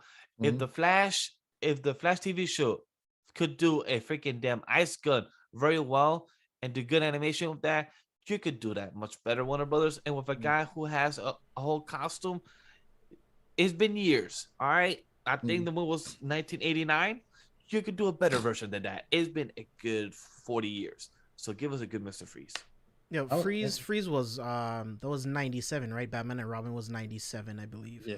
But yeah, we need like an actual Mr. Freeze, like a good interpretation. Arnold's Mr. Freeze. It was just a joke. Like you could tell that Schumacher had like elements of like the deeper parts of Mr. Freeze because at its core he really is just a guy trying to save his wife, but he's just played up as this fucking cartoon character trying to steal fucking diamonds. But yeah, Deadshot, Bronze Tiger, these are all like really cool, like grounded. Calendar Man. Yo, that was also something Merc and I were talking about. Yeah. Me too. I was just looking at his villains. I'm like, damn, Calendar Man would be pretty dope. Yeah, man. Like, let's get some really cool, like grounded villains in there. Y'all didn't like Victor Sass? I thought Victor Sass would be a good villain. Yeah, Zaz would be awesome too. Because Zaz is another deranged serial killer. I think that would be a really cool thing to do. If we do get Deathstroke, I want Slade first. Then, if Batman's the one that takes out one eye or something like that, then I don't mind him becoming Deathstroke afterwards. Like, interesting. I would kind of love. I would love for Deathstroke to be someone in the mob hires to take out the Batman. So I would love for him to already be Deathstroke and someone from the mob hires him, like, come to Gotham, take out the Batman because he's fucking up everything. But, I mean, that's cool too. That could work too. It would be interesting to see how you could make, like, Batman a part of Slade's, like, kind of origin into the Terminator that we know from the comics. It would be interesting. That would be dope. Yeah. So let's get into final thoughts. Like any final thoughts on the Batman before we wrap up tonight, guys? Oh, no, it's a really good movie. I can't wait for it to come to HBO Max. I'm gonna watch it again a bunch of times once Same. it's on there. Yeah, once Facts. it's on there. But I had I loved it. I haven't bought a Blu-ray in a long time. Probably the last Blu-ray I bought was something like Black Panther or one of the films, like back in 2017, 2018. The two films that I'm gonna buy a Blu-ray this year already is Spider-Man No Way Home and the Batman. And then Because Doctor Strange probably. and Yeah, Doctor I Strange mean, you're Multiverse not gonna get Madness. the deleted scenes on HBO Max, so get that Yep. That's Blu-ray. definitely true. And I wish streaming service could start adding the director's cut, the behind the scenes, because yes, but Then there'd like be no Then, reason to then, have Blu-ray. I Yeah. mean, kind of, but not really, because I mean, it streaming quality will never even remotely get close to the disc, right? Like HBO Max, like Dune, perfect example. Dune, the HBO Max file is like 15 gigs, but the Blu-ray file is 100 plus gigs. So it's like there's a huge difference in audio and video quality that you're Of course. definitely leaving on the table just streaming. But yeah, people these days, they really don't care that much. Like people just watch it on streaming. They don't give a fuck, they don't. which is fine. But it's people like James, myself, and other people that are like more of the correct way for us to view stuff. But I can't wait for the Batman to come out on HBO Max. I will be watching this like once a week, maybe until I get bored enough, but it won't happen. But overall, this film far exceeded my expectation. If you came in this film with expectation like me, you was blown out of the water. For people saying on the timeline or for people tweeting out saying that this film wasn't for you or you didn't like it, all right, cool. I respect your opinion. I see that you're wrong in my end, but hey, if you want to feel that way, that's more power to you because this film hit all the check boxes for me as a Batman fan. Because I'm not even a Batman fan, I'm more of a Robin and Nightwing fan. But just talking about it with James made me realize I think I am a Batman fan because if I fuck with the Robins, I have to fuck with the guy that started it all. So it's just made me realize how much I enjoy the Batman, the character, the lore, the person who he is, the persona, the whole type of enigma.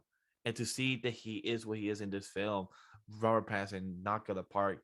Matt Reeves, I hope I hope to work with this man one day because the way he talks, his interviews I've been watching this past week has been great.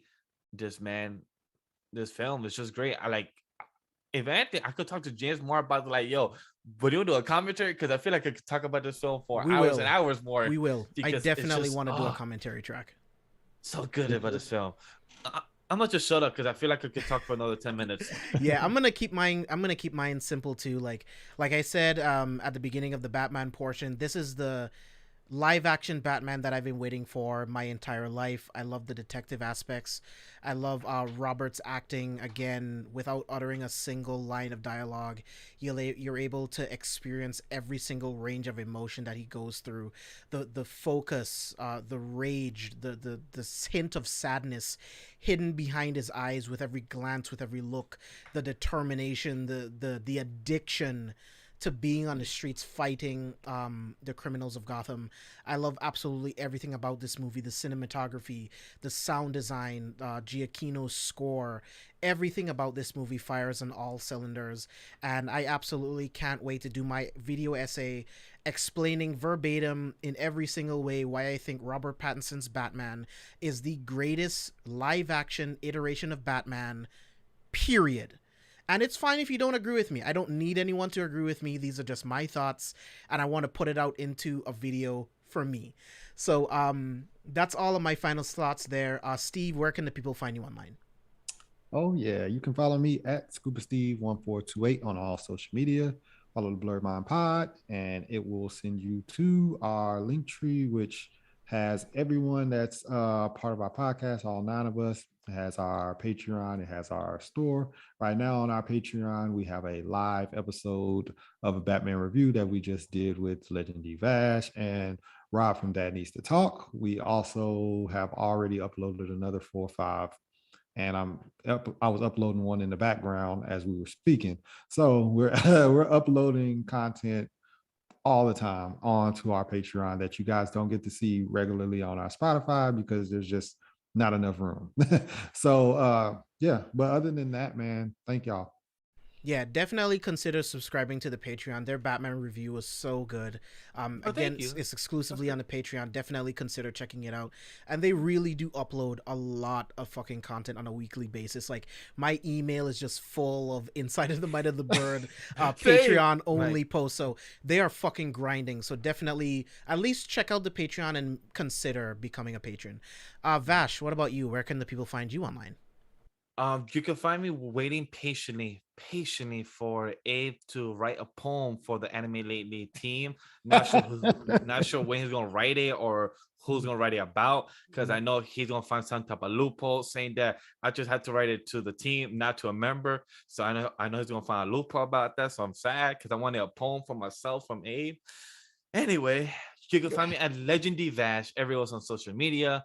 You can find me at the Animated Podcast sometime when, I don't know. I'm there. I'm just in the background. I just produce it. I just send out tweets. But you'll find me on the Shonen Ronin Show talking about weekly mangas that's not Black Clover because it's been stale. Other than that, I appreciate you guys being here on the C4SVillains. And I appreciate you guys' support because this was a fun damn review. And I love it when we prove James wrong that it's not going to be 2 hours and 30-minute show. Yeah, I was in the group chat. I was like, this is gonna be 2:30 max. I got it all mapped out. We're gonna do it. You know, we're almost at 3 hours. I think we did a really good job. Yeah, I feel like we did. Honestly, I feel like we did great in this for 3 hours flat. Great structure. Yeah, but you guys can follow me all over social media at JB Exclusive. I'm the most active on Twitter, where I talk about I review every single movie I see. The first place I talk about it is on Twitter. Go to carefulforspoilers.com, find links to every single podcast on the C4S Podcast Network. I keep talking about it, but you've got to see this is coming back. They will be talking about the Oscars coming closer to the Oscar date, so stay tuned for that. On the website, I also have a written non-spoiler review of the Batman, so check that out. On the website as well, you'll also be able to find the link to our Batman Year 1 full spoilers discussion. I think that's one of our favorite reviews that we've done on the channel, completely breaking down Frank Miller's Year 1. Incredible review, and then leading into this week's review of the fucking Batman. Like, these 2 weeks have been my favorite of doing the show, so thank you guys so much for being here with me. Was there something you wanted to mention, Vash? Yes, quick plug that there will be a Star Wars video on the C4S channel in the next couple of days. So stay tuned for me and Chris breakdown and discussion of what we're going to be looking forward for Star Wars this year, and for the Obi-Wan that's coming out in May 20th, I think that date. But yes, May 25th, trailer. Yeah, so I can't wait for those guys to do that. Make sure you subscribe to the channel for when they upload that video. Next week, Friday, the council will be talking about the 2016 run of Moon Knight. We're going to be talking about that because Moon Knight is the following week, March 31st. Can't fucking wait to review the first episode of Moon Knight with these guys here. So we got a lot of great content coming down the pike for you guys. Make sure you subscribe to their channels. These guys are, again, constantly producing incredible content. Every single one of you that stuck around in chat for these past 3 hours, you have no idea how much it means to me that you guys are here every single week as I talk to my friends about nerd shit. Again, you have no idea what it means to me. I appreciate you all so much for being here every single week. 55 episodes, and we're gonna keep bringing you guys the heat until, like, I can't talk anymore. So for the Council of Villains, myself, guys, thank you so much for being here, and we will see you guys on the next one. Peace.